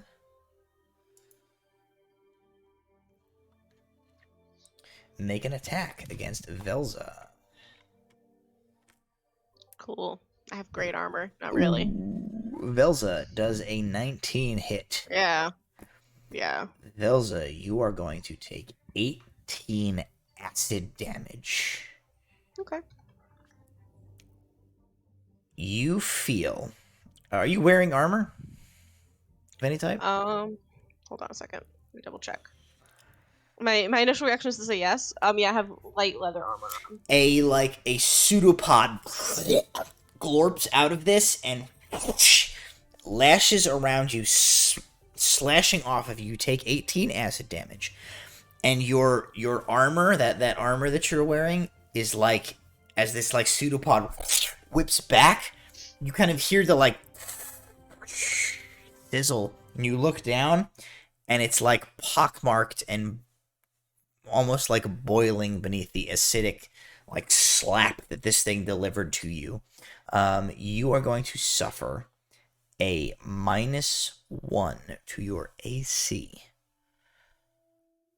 What does that bring your AC down to? A 12. Okay. Keep track of that. Yep. Okay. That is its turn. Top of the order, Aelar. That brings us to you. So one of these guys has dropped his sword, but then is now like kind of like wrestling with Walter, who has a hand planted like on his face right now. Bram is has clearly done his heat metal thing, and the other one has just like knifed him twice, basically. All right. I'm going to attack Knife Dude. Okay. I'm going to try to attack Knife Dude since he is engaged. Sure. And probably miss horribly. That's a 12. A 12 is not quite going to do it. Your blade sort of like skitters off of beneath his Mifflindian authority transit like regalia. Your rapier sort of like slips off, and it makes a small cut in the cloth, and you can just see a set of like what appears to be like a studded leather piece of armor beneath the cloth there. Anything else? Once again, Aelar is shouting, "Intruder!" Okay. Get the guards. Okay.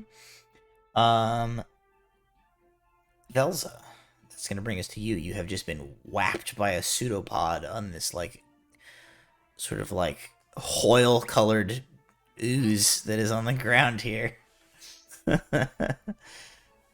Hearing Walter's response about the Brotherhood, and just realizing like, okay, we're all in trouble. Maybe a slight panic reaction, but I am going to think about,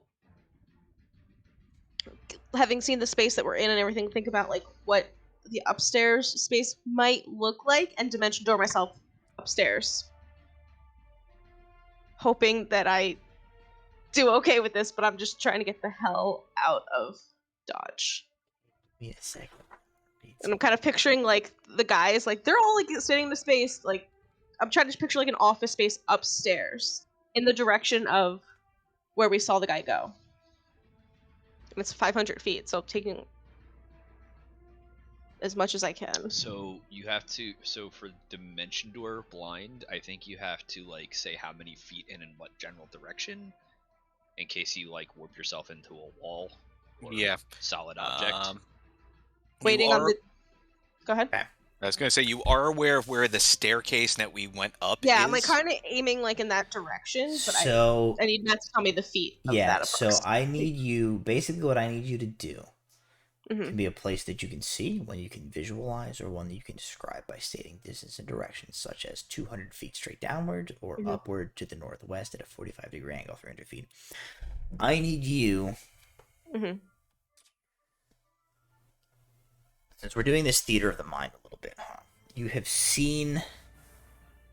Let's do it this way. Describe to me what what is that statement of like directionality that you were trying... How many feet are you trying to travel, and in what general direction from where you're standing?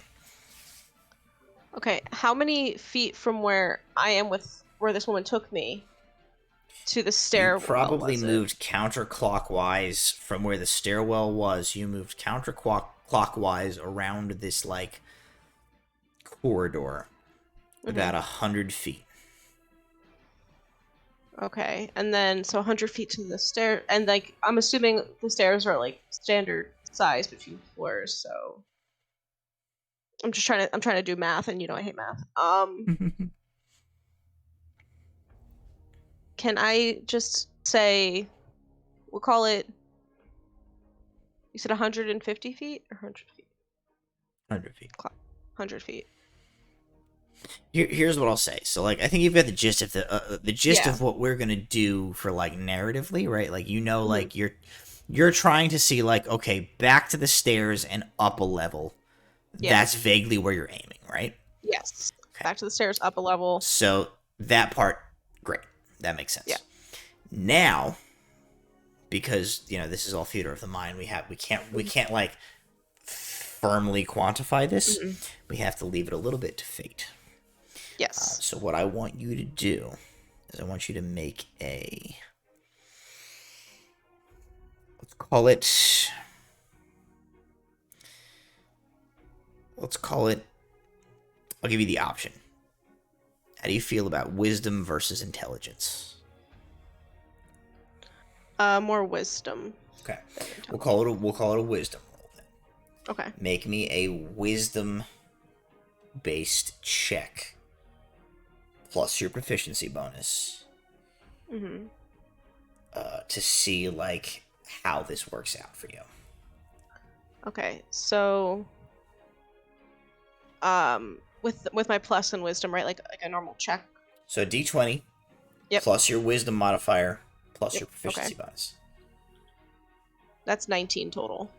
19 total. You pseudopod of a black opalescent slimy monstery oozy thing lashing out towards you. The individuals that work, were at work in that area, like kind of like fleeing behind you. We see that like that meme of like we see like Velza's face as she's like, and like advanced trigonometry is like surrounding her head, and you just turn to the side, reach your hand out, and pull reality aside as a tear in the fabric of space opens up, and you just shunt yourself sideways into it, pop back out, standing at the top of the staircase that the others exited from when they came up that way before. You come up unharmed as you have dimension doored up a level safely to the next area. I just start running. I'm assuming it's the right stairwell. I'm hoping. Can I hear anything? Do I hear Aelar's shouting intruder. Yeah, Aelar I is hear Aelar. shouting, swords are out, spells are being cast. I think you can pretty easily follow the commotion at this point. I will run the rest of my movement that way. Okay, so I'll say with your movement, you probably, like, you can get to, like, out the door in the hallway to, like, where the rest of the guys are. So, like, on your next turn, you can get to the fight. Okay. Can't believe that worked. The dudes that you left downstairs, I'm going to make some rolls for them real quick. Okay. Alright. Nobody is there to witness what happens, so some things happen downstairs below. That's going to bring us, Bram, to you. You are still maintaining concentration on heat and metal. That, like, scorching hot cherry red short sword is laying on the floor, abandoned by the guy who is now, like, sort of, like, has his arms, like, gripping Walter's, like, one of Walter's wrists, and, like, Walter's, like, collar as Walter's other hand is like clamped onto his face. And Aelar is squaring off with the other guy in front of this door. Okay. Is anybody else taking damage besides me? Like a decent amount of damage? Like, is anybody else? Not. Up? I don't think Not currently. anybody that is here. Okay. Velza has, but she has not entered the fray yet.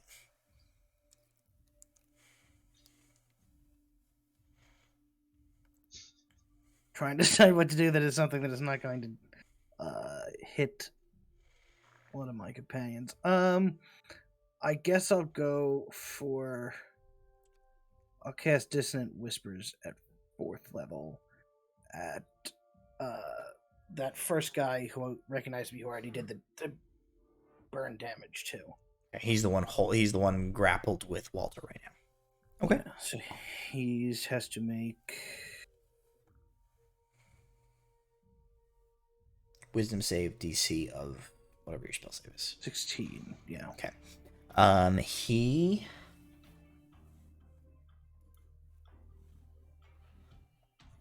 He succeeds on his saving throw.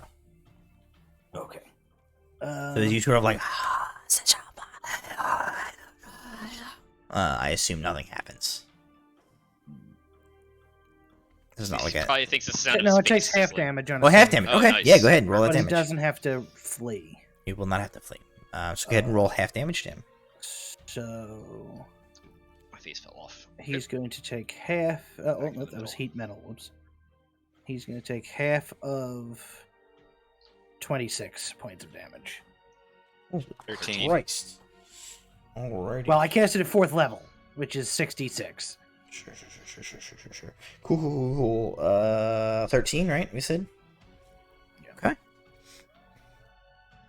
Alrighty. So he sort of like, in addition to, it's probably hard to tell exactly like the effect this has on him as he's currently having like his life force drained out of his face by Walter. But this definitely affects him. That is going to bring us to their turns.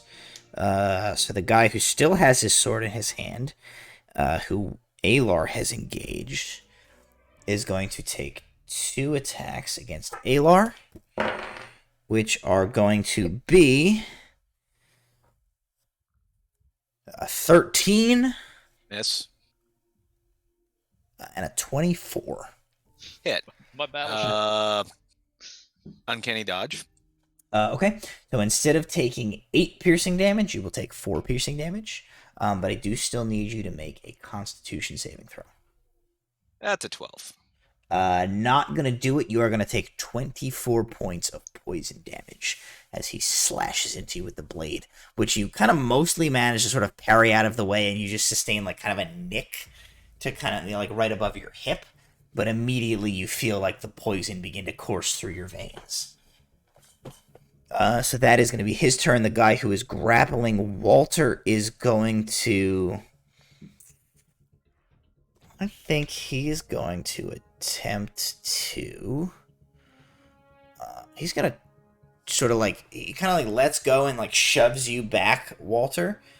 And he's going to turn and he's just going to unarmed strike Bram. Is he leaving my threat range, or is I don't think so, since you guys are all kind of just like we're standing next to each other when this started. So this is kind of just like, this whole thing is sort of just like a scrum for right now. I don't think he's gonna hit though, because he's only gonna get a it's only a 7. So he kind of pushes you and tries to like throw a swing at Bram's jaw, but he misses. So that's their turn. Walter, that will bring us to you. So this guy had like shoved off of you. I mean, he's still right in front of you, but he's not currently like holding onto you anymore. I'm going to use my second spell to cast blindness on both of them. Ooh, okay. What? You know what? It so- doesn't.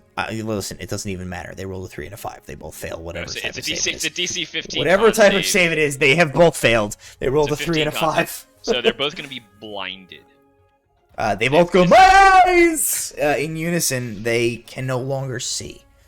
So It it's sort does of not like require concentration, so my vampiric touch is still alive. a sheen of like refractive magical stuff just like goes over both of their eyes, and they both like are like, oh, and they can't see anymore. At the end of each of its turns, it can make the con save again, or try to. Okay. But hopefully, we have a turn where they have at least disadvantage on something. What do I got for bonus actions that doesn't cost a spell slot?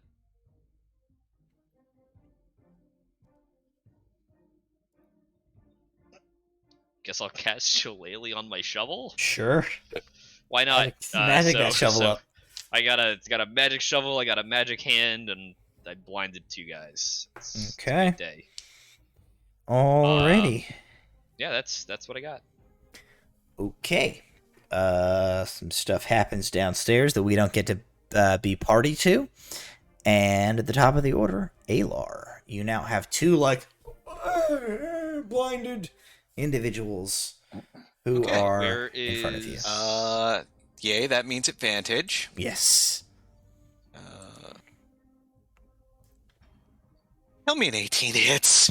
Oh, yes, for sure. Okay, casting Booming Blade. I'm attacking Poison Knife Dude. The one who still has his weapon. Yes. Okay. Okay, so 3 points thunder. And you get the sneak attack, don't you? Yes, I do. Halo sneak Let's see. 5 and where the I'm blind. This was a tragic mistake. 28. 28 points piercing, Okay. 3 points thunder. It's 31 total.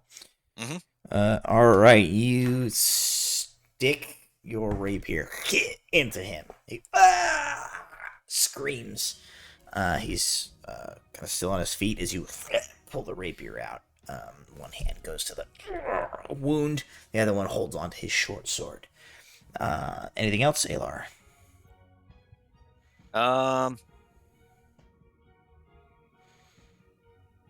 No. Okay. So Velza, you like burst through the double doors. You see a bunch of people like at their desks, just like, oh my!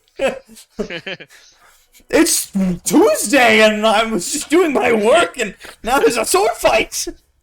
But you see your compatriots, sort of like just in like a cloud of like fists and swords, fighting these guys at the front of the room.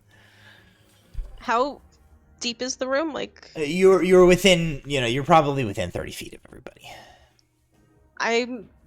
In that case, I'm gonna run up to them, but I'm gonna try to like get to the double doors while they're all fighting. So, yeah,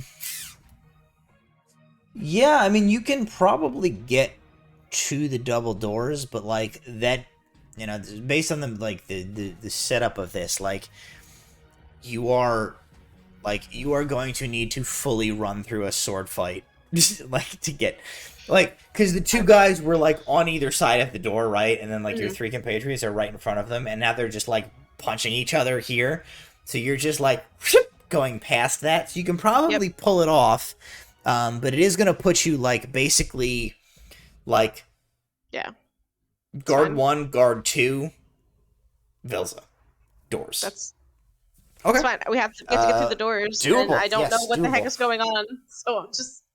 All right, so you just sort of like, you like duck a fist, you like parry, you like sort of like move aside a sword. The scrum kind of proceeds, you're like, whoop, whoop, whoop, and you get to the double doors. Okay. I didn't have to dash to do that, right? Nope. It's regular movement. And so they're all still in this little pile. Are they within 5 feet of each other, the two guys? Everybody's within 5 feet of everybody. Okay, that's how tight it is. Okay. Then I'm just. Can I tell which guy's more hurt? The guy with the rotting. Well, I was gonna say not really because the guy with the rotting face. Probably you have a guy with like a gray Walter-sized handprint on his face of like necrotic skin, and you have a guy with like a pretty severe stab wound. That's your options here. I'm just going to Eldritch Blast the guy with the rotting face. Okay. You're going to be rolling at disadvantage because it's a ranged attack and you are in with a melee of these guys, so roll at disadvantage. Okay. It's not too terrible. Let's see what that... It's an 17 to hit? Does hit. Okay. What does Velza's Eldritch Blast look like? Oh, I didn't even think about that. It's probably bright green, but not the color of her eyes, the color of Leanna Hayahima's eye. Interesting. Okay. Oh my. So you guys are like fists and swords and spells and vitality suck hands just everywhere. And Velza comes like sprinting through the room in a swirl of like cloth and officiousness, and like ducks underneath, gets to the door and sort of just turns sideways and like oof, her hair palm like glows green and luminescent, and this like spotlight of like energy comes out of it, which then just focuses into a tight beam, which like strikes into the side of the guy who had been grappling Walter. Go ahead and give me that damage. I rolled it on D&D Beyond because I couldn't find my D10. It's 8 damage. 8. You only You have get one beam. just one you or should two? have 2 beams. I guess I have to roll again then to hit twice, or do I automatically hit twice? No, you have to. Each level- beam has a separate attack. What level is the 2 beams thing at? It's a 5th cantrip level. for me. So the cantrip 5th level, because you get a second 5th level. beam. Are you high? So You okay? You good on that? You're high enough level for that. She's not the same Yeah. level as you. I'll tell you. Okay, that. sure. Then okay, Um, yes. Then you would make a second attack if you wanted. I mean, it should. I mean, it you could should hit say both on, of them if you wanted. I say It on does- D&D Beyond, it should tell you like it says Yeah, hold count and then a number. But total beams 2. Yep. Okay. So go ahead. You can make a second attack roll against the same guy. You can make a second attack roll against the other guy if you want. I will roll against the other guy. Okay, go ahead and roll. So. Disadvantage again. Remember. Oh yeah. Okay, same roll. 19 to hit. That also hits. Go ahead and roll damage. Gonna roll that again on here. Oh, 6. It's not bad. Six damage. So Velza comes like sort of like Tom Cruise in a white t-shirt and sunglasses. Skids in, cross arms, poof! 2 blasts from her hands strike each of these guys, searing into them with this sort of like effervescent sort of like ripple of caustic energy that comes from her palms. They're both still on their feet, but they both definitely felt the effects of those blasts. Anything else you'd like to do, Velza, on your turn here? Any bonus actions you'd like to take? Ooh, do I have any? I don't know her well enough. I don't know what the hell I'm doing with her. Let me see. Bonus action. No, I'm okay right now. Alrighty. Okay. Oh no. You guys don't know what's happening down there, but I just rolled for the dudes. I imagine it's chaos. They just rolled. I made 2 d20 rolls for like what they're doing. They just rolled double ones. Oh no! Death, dying. That's what they're doing. Actively dying. No, Bram, I think we've passed death by now. Bram, It's gotten worse. they're probably fine. Bram, Oh, they're that leads new us to kills. you.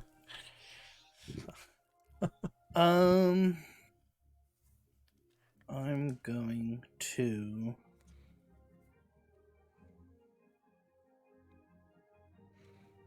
cast Cure Wounds on myself Okay.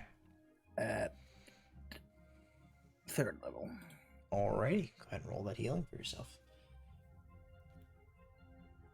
I get 18 points back. Alrighty. That's good. That's all I'm going to do. Okay. Actually, I'll give Bardic Inspiration to Aelar. thank you. And that's all I'm going to do. Alright, very cool. You cast that spell out. Your sort of knit themselves back together. You turn inspiringly to Aelar, like, "Yeah, I'm doing fine, buddy. You got this." And our 2 blind. I think. Let's see. Is it the beginning of their turn they get to make it? I think. End of their turn, I thought you said. At the end of each of its turns, yes. Yep. So they're gonna make. They're each gonna make. Well, one of them is gonna make 2 attacks. And it's gonna attack where he thinks you are, Walter. So at disadvantage. Ooh, that was a 19 and a 2. So that's gonna miss. And the second attack. The second attack is 17 and a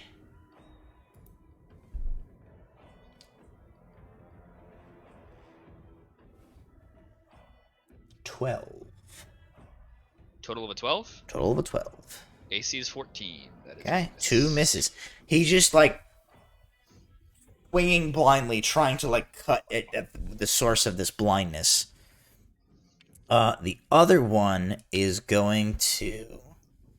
I think he's going to, like, the Eldritch Blast came from the direction of where Velza is, so he's going to make 2 attacks against her.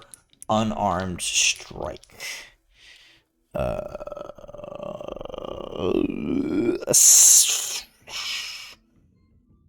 At disadvantage, that would have been a 16, but at disadvantage, it is only a 10. So that's going to miss.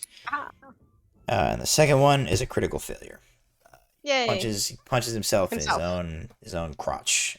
There we go. That's better. My balls! Is what he says. As he's blinded. Okay, that is their turn. So due to DC blindness, 15 con save at the neither end of them are able to hit. They will repeat that save. That is an 18 on the part of the guy who still has his sword. And a 9 on the part of the guy who is disarmed. So one guy is still blind, the guy still with his sword. Sort of like rubs at his eyes and can see again. Walter, that's going to bring us to you. The guy that can see again, I'm going to attack with the Vampire Touch. That's a great Okay. plan. Unfortunately, it's only a 9 to hit.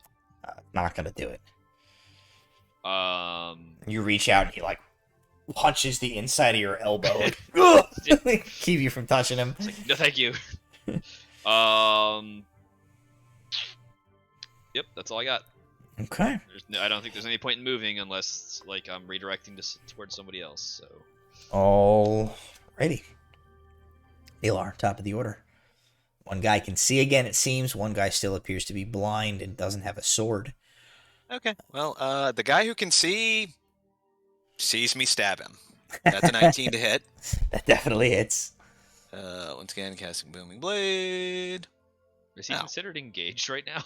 Yep. I dare say he's engaged. He's definitely In the middle of a engaged. gigantic scroll. There's like Definitely a pile engaged. of adventurers and guards just. So that is only 1 point of thunder damage. Okay. Okay, so that much and 11 plus. So 26 piercing, 1 thunder, so 27 total. You, as he like regains his sight and like smacks Walter's vampiric hand away from like getting a grip on his like neck. The force required to like move like Walter from getting a grip on him exposes. He sort of like turns his rib cage, the side of him, to you, and you just shove your rapier to the hilt into his torso. And like I think probably like a tip of it comes out like the other side on the other side of his rib cage, and you just pull it back out, and he drops to the ground, pierced through the heart and dead.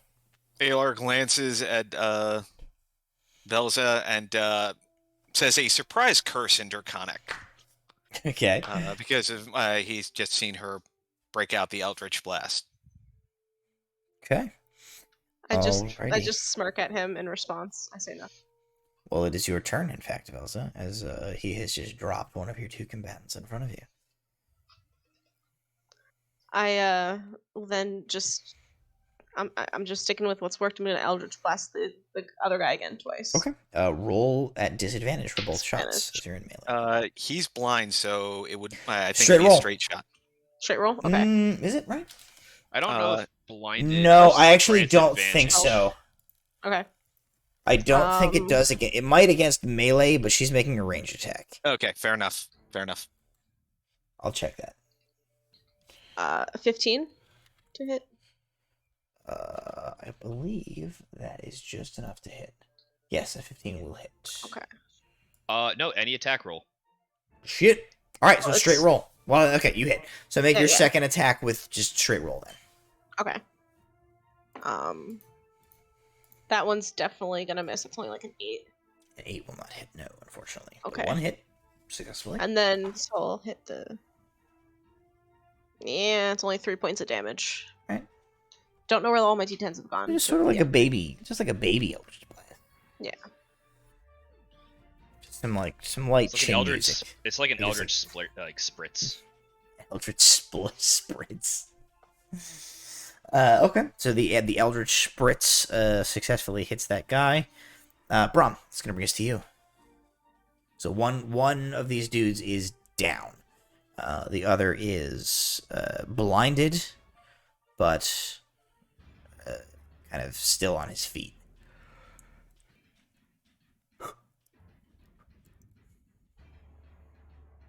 You're muted. You're muted. How is he looking? Pretty messed up. You're looking fairly messed up. He got stabbed pretty solidly by Aelar.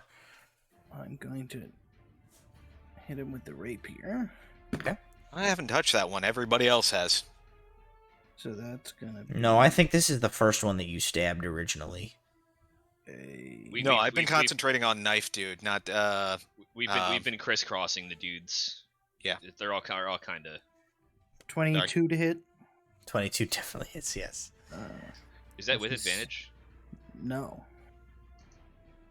I'm just saying crit's an option. Let me see if I crit. I do not. It was lower.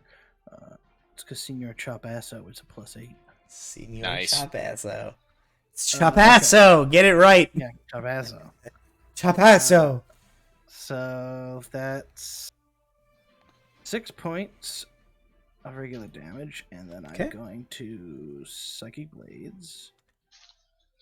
Come on, butthead.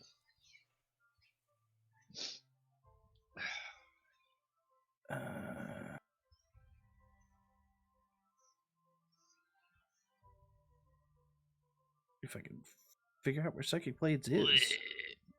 I haven't used it in so long. Class features. There's a cantrip. I found it. No, it's a extra thing. Extra 3d6. Bardic sneak attack. So an extra 11 points of damage. Okay.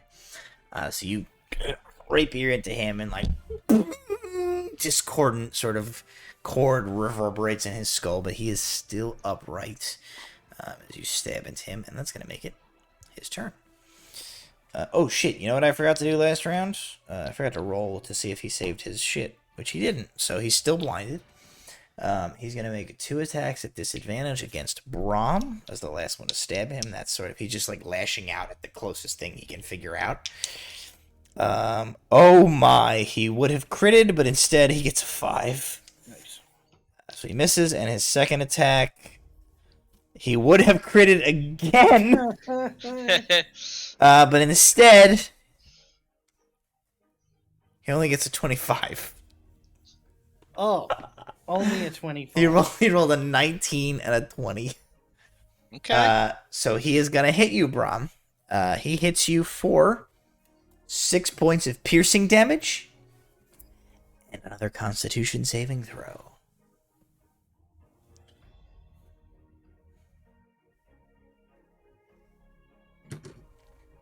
It's a 16 plus 2. A 16 will do it. You are gonna take 12 points of poison damage as he slashes blindly and manages to connect with you as he is desperately fighting for his life here. I thought this one didn't have a rapier, or oh god, I've lost the plot. Have I lost the apologize. thread here? I thought you guys killed the one that didn't have the sword. No, I was concentrating on sword guy. I got stabbed at by somebody. You're fully right. This dude is not. Undo that damage. You guys are right. The guy with the sword is dead. This guy made 2 unarmed attacks. So instead of any of that damage, what you take Is 3 bludgeoning? is 1 point of bludgeoning damage. As he just punches you in the face as he just blindly swung. Go ahead and just for the sake of it, go ahead and try and maintain concentration on that heat metal for me. On that hot sword that's on the ground that he can't see. I can't. When I cast Cure Wounds, the concentration on that would have ended. Cure Wounds is not a concentration spell. You can maintain concentration on. Would the Psychic Blades? You have not cast another concentration spell, so no. Theoretically, that sword is still hot. Sword on the There's floor. a hot sword on the floor. Slowly cooling. 15 plus. What was Stuff. it? That doesn't matter. All you needed to beat was a it's 10. a DC 10 Constitution. So save to that- concentrate on that. That hot knife continues to sort of like slowly burn its way into the floorboards. As he does 1 point of bludgeoning damage to you. That is his turn. Walter, that brings us to you.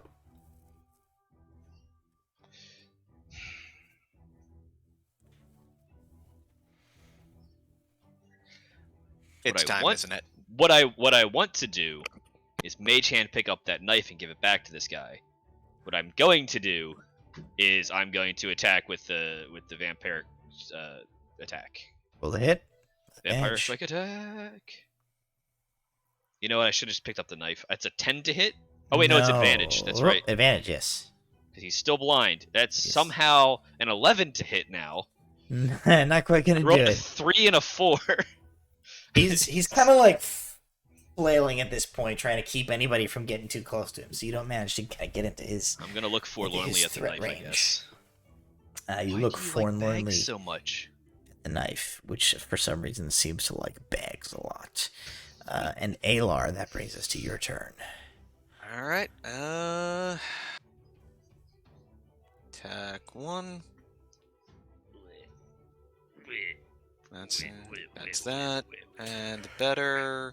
Okay, so 16 is the higher. Yes, that will hit. All right. 7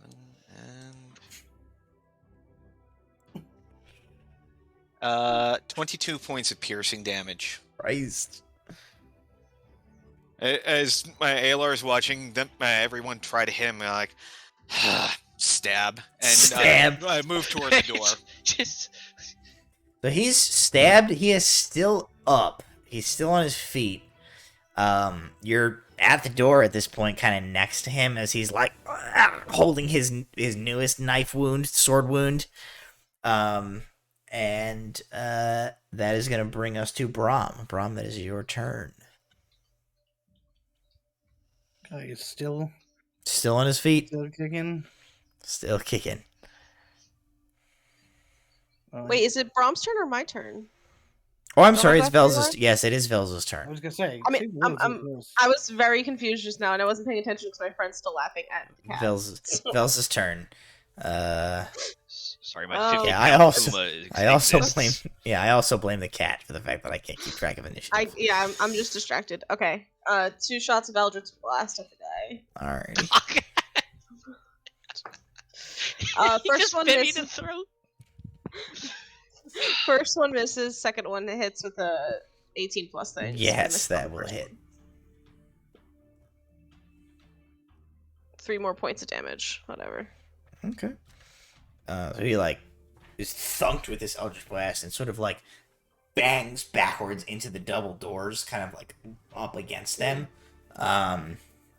He's sort of still on his feet, but he's kind of like the doors are kind of holding him up at this point. And now it is Brom's turn. Okay. I don't think I want to waste any more spell slots on these guys. Use a sword slot. Yeah. Make a sword slot in him. Yeah.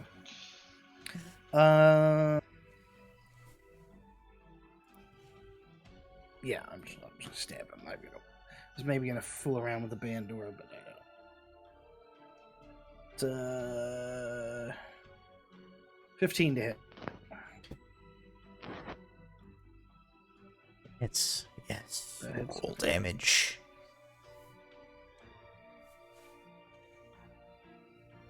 $10 points of damage. Does that Okay. kill him? Well, that 'Cause if depends it on doesn't, how then you. I'm gonna do something I else. said that depends on how you feel about doing something else. It's if it doesn't kill him, I'm gonna use the psychic blades again. I don't think I'm allowed to tell you whether it kills him or not, but I am allowed to strongly ask how interested you are in psychic blades. Mildly.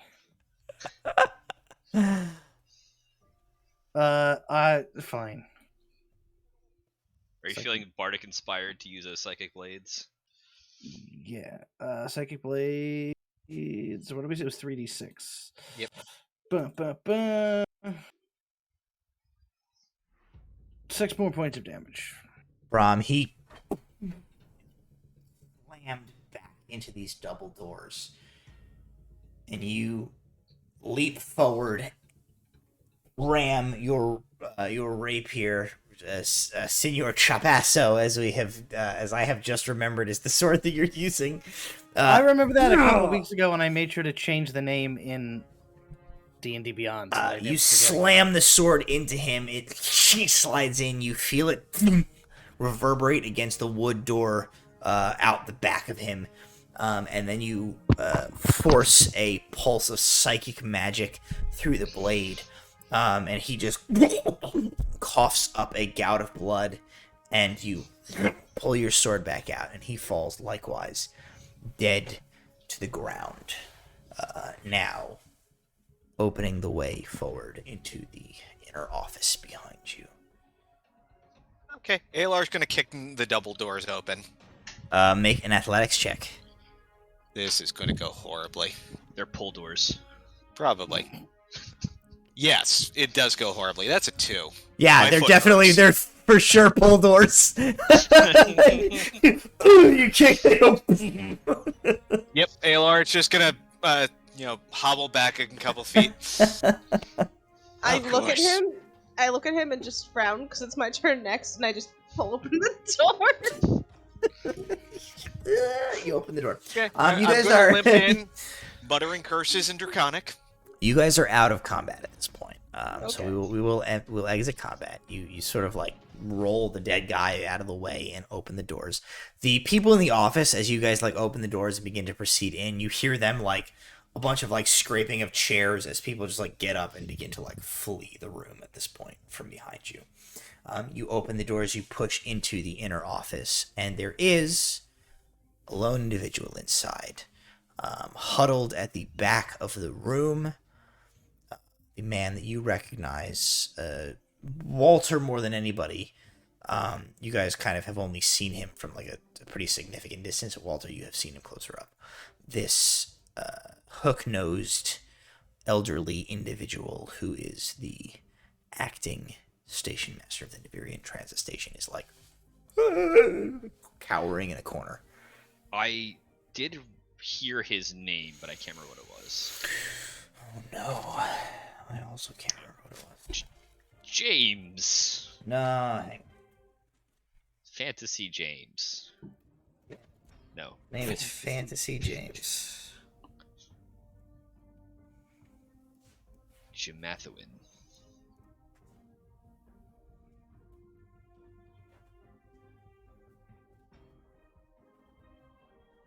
We did have to name an NPC Eric, whatever. Eric Blasey.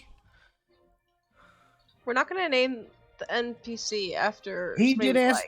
They did specifically ask for an evil NPC. They said that in chat. Okay. Did Is he evil All right. or Oh, I just missed a temp? that. Acting Station Master Eric Blasey. Station Master Blasey is huddled in the corner, cowering. All right. Aelar's gonna point his bloody rapier at him. You miserable, traitorous son of a bitch. You're gonna tell us everything you know. I don't know what you're talking about. I cast Hex on him immediately. Okay. Are you hexing what attribute?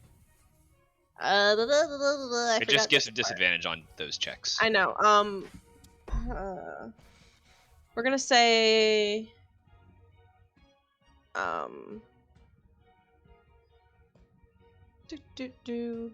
wisdom checks. It's not saves. It doesn't help saves, but Yeah. Wisdom checks. Okay. So he's like, I forget what his voice was. He's, I don't know what you're talking about. Who are you? What do you want? I don't have any money. I don't have it in my notes what the number is. Aelar, do you have that note with you still? Aelar will pull out the manifest. The manifest noting. I had that guy. 34450-1 metal. Yep. Mavix Wells Overland transported to Elvex appraisals. Aelar rattles that off. Where is it? He says, I would have to check. Aelar I oversee everything. I don't know about individual. Is there something he can kick over easily? Yeah, sure. Kick something. He kicks over, I don't know, a potted plant, a big lamp thing. Do not lie to me. Make an intimidation check.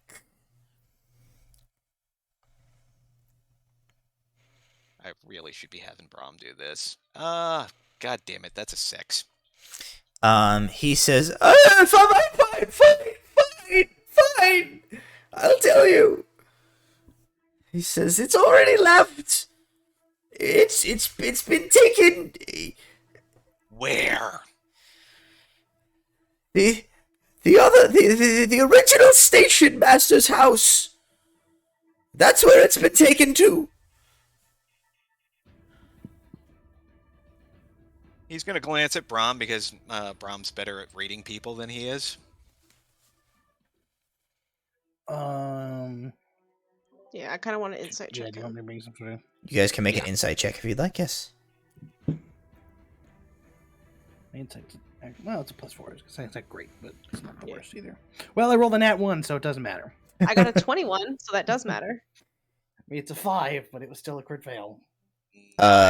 Bram and Aelar with a 1 and a 9. You guys, he is terrified of you.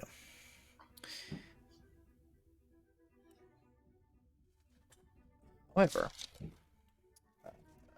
Nelson, you see, as he tells them, it went to the original station master's house. It's already gone. He says this, and you see his eyes dart towards a clock on the wall. And back to the group, and then, down again. He, checked the time. Yeah, I checked the time. I am going to... I'm going to walk right over and pull out just a dagger I have, just for added, visual effect right now, really more than anything. Grab him by the front of his shirt and hold the dagger to his neck. Okay. And I'm going to... I wanted to save this, but I think I gotta use it for the truth here.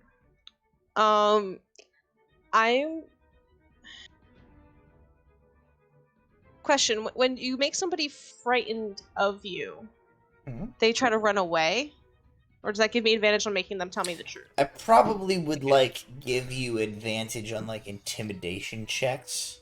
Okay, then I'm going to cast, or use my ability, one of my features of Fey Presence. Okay. And I'm going to, instead of, I'm going to use Frightened instead of Charmed. It's a DC 14 to be frightened of me. Okay. And I believe it's a Wisdom, and since I cast the Wisdom Hex. I was going to give him disadvantage anyway, so that's fine. He gets a 17 and an 8, which means he fails. So now that he is scared of me, I'm going to press the blade in a little more. Say, tell us the truth, and tell me what the hell was that stuff downstairs? So, you guys, the rest of you, you see Velza, stalks past you, up to him, hauls him up, pulls out a knife, and presses it to his neck.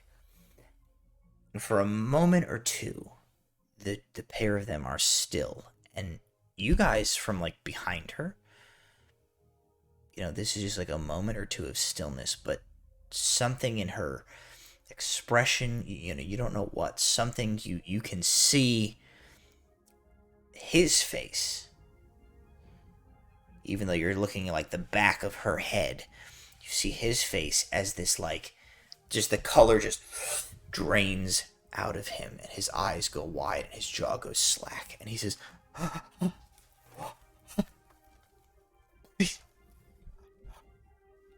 I'll tell you, it's not worth my life. I'll tell you. Smartest decision you've made all day. What was it? He says, you see him, like, glance to that clock again, and he says, The second he glances at the clock again, I shove him into the wall again a little harder. Please.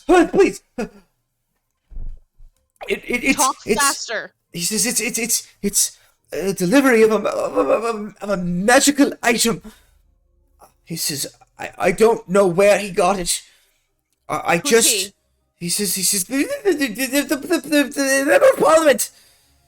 Who? Give me a name. I forgot. I have to look at my notes. Hang on. Rose. He says Hern Rose. Is that what Rose? Hern Rose. He says it was the video. He says all I know. He says Where's it going? Where's it going? He says it's not going anywhere. It's here. It's for here. He says all I know. He says he's been putting people in place here, and they're to take what was in the shipment and do something with it here in this building. And he looks at the clock again and he says, and it's already begun. Whatever it is, it's happening now. That's all I know. Please. I push the blade in a little bit more, like just to draw a little bit of blood, not really hurting him. A little bit. And I say, what was that substance downstairs? The black goo in your shipments downstairs. Was that part of it? He's like, I don't know. He does not seem to have any idea about what that is. I look over my shoulder at the guys for any other questions. He can come with us. Oh, he's definitely coming with us. You're Any under other arrest. And I can't believe I've ever said that before. We were deputized for like 10 minutes. Yeah, we've been. I'm gonna assume somebody has rope or something. We tie him up, and I'm going to. No, are we Aelar's not just going tying him to. Aelar's going to walk over. You've been very cooperative, and because he's engaged, Aelar's just going to conk him on the head. That's fine. There we are. Non-lethal damage, I assume. You just. Oh yeah, no, just knock him flat unconscious. Pommel easily. of the rapier. No problem. You knock him senseless. Okay. He's he's gonna look at Velza. You get out of your disguise. We need we need your my actual self. Yeah. Walter. Send Morrigan to the apartment. We need High Haven. Yeah, I'll snap her back and send her off, I guess, if I can. And you guys are full inside at this point. Yeah. So, like, someone's gonna have to open a few doors for her to get her back outside. Okay, well, we'll work She's on... gonna, like, stand in the elevator, just, like... just, like, wing at, like, the buttons. So, what is... There's something downstairs? What's the problem? There's that lady that said there was the goo, the spill downstairs. I thought it was just some weird goo. It has tendrils and it killed a guy, and then I left there quickly, and I didn't stick around to find out. Said there was an accident. Maybe there was. They said there was a spill, like somebody broke something inside one of the crates. The crate broke, and it was coming out of a crate. But it was a goo. It wasn't metal. This is probably the attack he was talking about. It's probably part of it. Yeah. Whatever. He said they were starting something here. They want to make oh, God. They probably want to make sure that the defenses won't work. Oh, no. You mean the defenses for the transportation downstairs? Yeah. Are there... Ooh. I go quiet.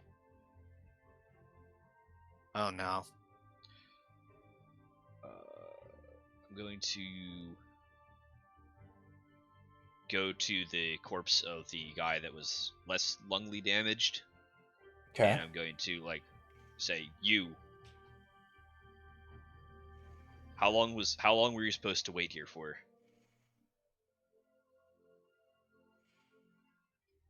I mean, you can say that to a dead body all you want if you're casting a sorry. spell. Let me rephrase. I can cast at will speak with dead now. Gotcha. Okay. You can say anything you want to a corpse. I forgot to clarify. I'm sorry. I forgot a second. Give me a moment. Like my eyes flare up, and it's like, okay, you. Aelar's Okay, once so again a little shocked because he's not used to him casting it on a full body, just a head. Look, I Speak can with aim. dead. You sort of like reach out and you like, kind of like. You guys watch as Walter sort of like waves his hand in the air a little bit, like almost as if like searching for something, and then like quickly like as if he's grabbed something and drags it backwards and down and holds his then open hand out towards the corpse, who then you see suddenly goes and he's like looking around with these sort of sightless eyes. And your first question was what? How long were you supposed to wait here? Yes. He says, only until reinforcements.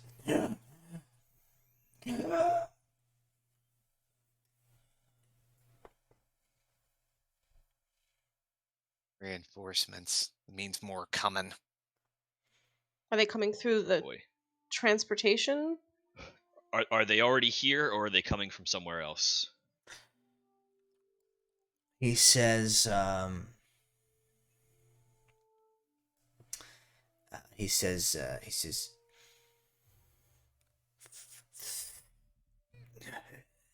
freeze the chains. Let them in. Freeze the chains. Let them in. Freeze the chains. Let them in. Freeze the chains. Aelar's let them in. running out the door looking for one of. Let's see if there are any of the executives still in the office, which there probably aren't. There are not. Okay, Aelar's running out the door looking for one of them. Okay, so Walter, what I would tell you, I'm like, just gonna end it. I'm gonna Okay. end it because I assume he's not. you gonna were bother. not gonna get anything from him besides Yeah. that statement after that. Aelar, you burst out into the outer office. There's nobody there. You burst out from there. You are now into like the hallway. There are like a few people kind of like milling around like 15, 20 feet away from the, like the door to the executive office that you are in. There are a few other doors, some of them on, the one side of the hallway that is like to the internal structures and stuff that go like up and down and things like that. Couple of doors that lead like to what you assume is that sort of like terrace that overlooks the the interior area, and just like a handful of people kind of standing around as if like sort of like talking, stuff is going on in there, like a guy, people busted into a fight, type of thing, kind of milling about. So you sort of like burst out and you see a handful of people just like step back several feet from you. Where's the assistant station master? After a few moments, somebody sort of like musters the courage to be like, on the teleportation floor, I think, and then somebody like nudges them, and it's like, that's the guy that came and killed the other guys. And people start to like back away from you. It's a matter of Mithlindian security. Where is the assistant station master? We're in danger. Make a persuasion check with disadvantage. Of course. Hey, look, you murked 2 guys in a row. I don't know what you Yeah, I know. expected.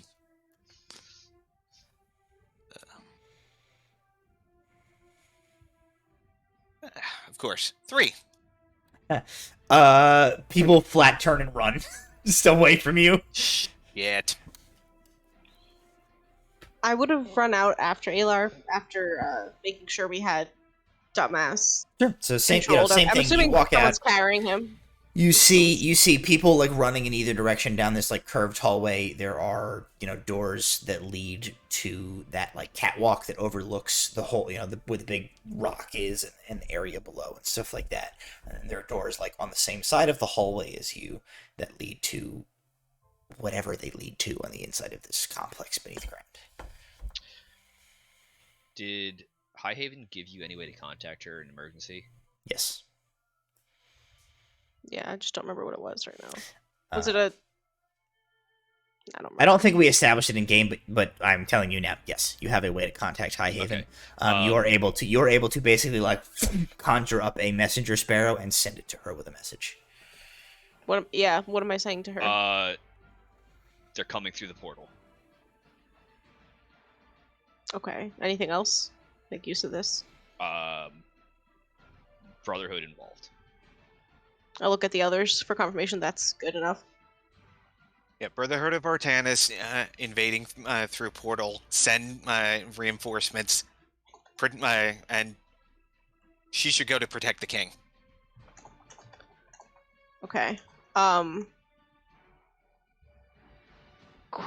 Before I do that, quick question. Freeze the chains is to all of us. Does that mean that they're going to make sure that the chains can't fall? So that is my assumption. So as you guys know it to be, there is like a big circular area. There's a big rock in the middle of it. There's like a mesh netting of like heavy duty wires, and there are like chains that come from that go into like portions of wall, sort of just below where that catwalk is outside where you guys are now, around the outside that are essentially Russell disappeared. Designed to be like, as far as you guys know, like released and just like drop, and this big rock just drops on the teleportation circle to destroy it in an emergency. Before I send the sparrow, should I? I'm going to turn to the guys and say, should we drop the rock and make sure no one else can come?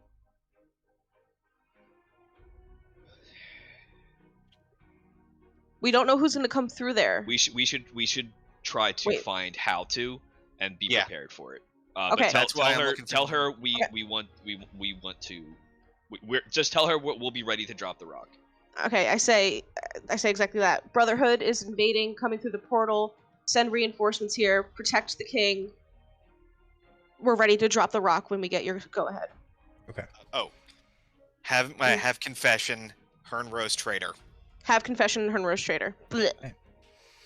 There goes the sparrow. You fire this off. The sparrow like is now flittering around trapped in this hallway with you guys. I saw a door that led out toward the terrace. Yes. Terrace. Aelar throws it open. You throw the door open. The sparrow flutters off. As it does, you hear something else from outside. You hear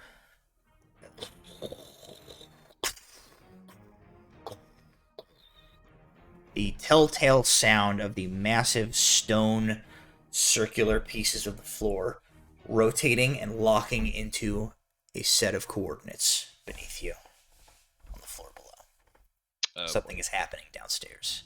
Walter, you've got thaumaturgy? Wait, you have thaumaturgy? Brittany? Or, I guess, Jelza? I'm looking. I don't know if I have It'd be a one. cantrip, yeah. Yeah, I'm looking. No. I have Mage Hand. I have a couple of things. I am going to run out to the balcony. Mm-hmm. Can I see the person who puts the coordinates in right now? You run out to the balcony.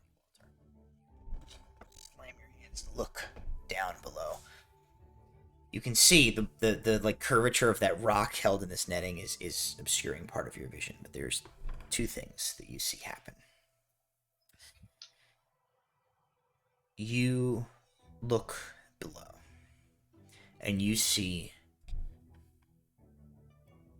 the rotating platforms, the discs of this teleportation network have locked into position.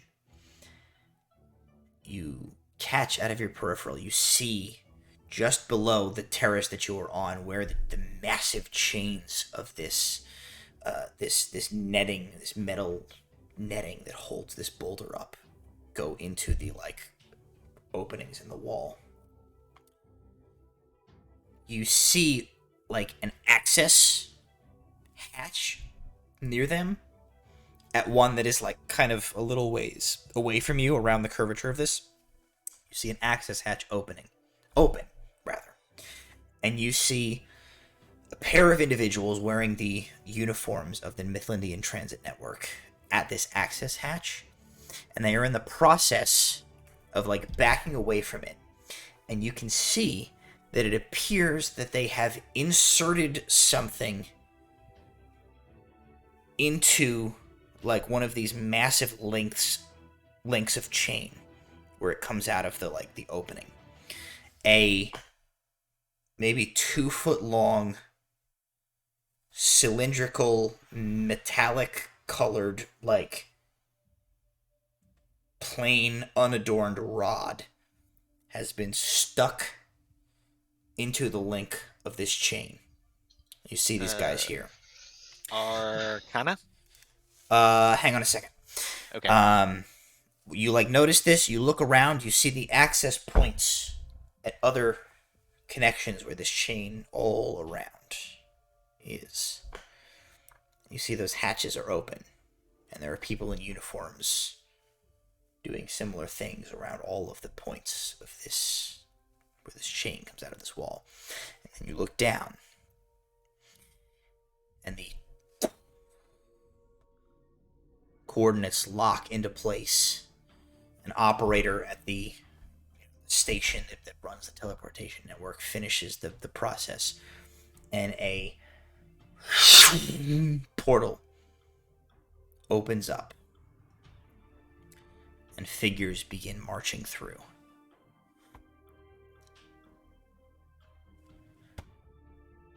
Aelar, make that Arcana check. 26. Okay. Walter and Velza, make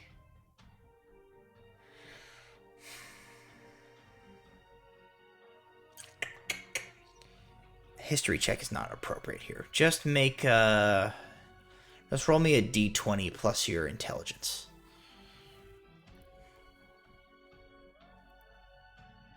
I got a 3. All right. Dirty 20. Walter, you're kind of like preoccupied with whatever's going on at these chains here. Velza, you look down. Aelar,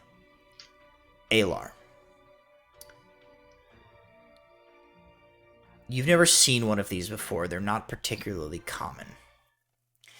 But you have heard tell of an artifact, of a relic that was discovered that gave rise to a particular magic item that is sometimes used very usefully in operations, shipping and trading and operations. An item that is just nothing more than a cylindrical rod woven with an enchantment that can cause it to become essentially displaced from the effects of weight and gravity. You've heard tell of an item called an immovable rod, and you feel fairly certain that what is being inserted into the chains surrounding this large boulder are a series of immovable rods. And your mind is drawn back to that manifest that you have the slip for, listing its item as only metal. Velza, the figures that begin to pour through the portal that has just been opened in the heart of the capital city of Mithlinde are all wearing the armor and the colors of the Ignean Empire.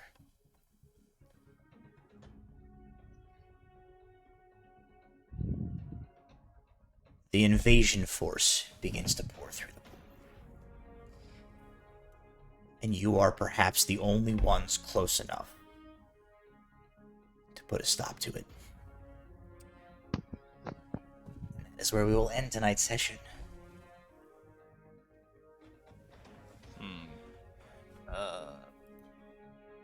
Loud cursing in Draconic.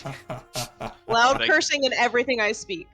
Yet again, the Vampiric Touch was a waste of a spell, but Blindness and Deafness worked out, and now I'm down all of my spell slots, and I can't do fucking Creepy Green Light at the entrance to the teleporter.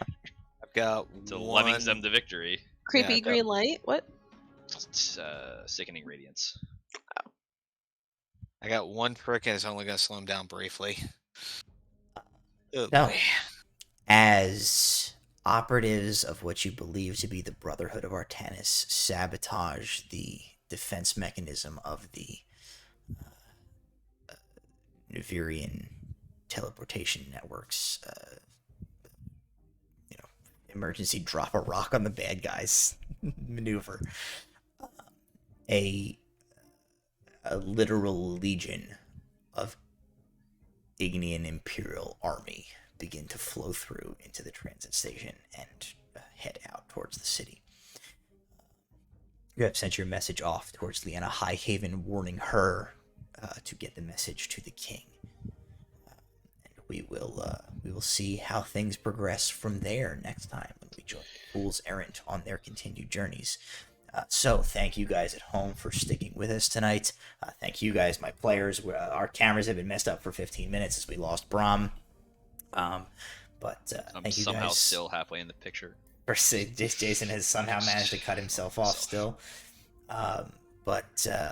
We will be back this time next week for the Grimm's Follies crew, the pirates half of our campaign, and then return the week after that to see where things are going here with the Fool's Errant. So until that time, please be sure to just keep tuning in here at Proficiency Bonus for all of the other great D&D and other tabletop RPG content that is being put out pretty much every single day of the week. We will see you next time. We love you, and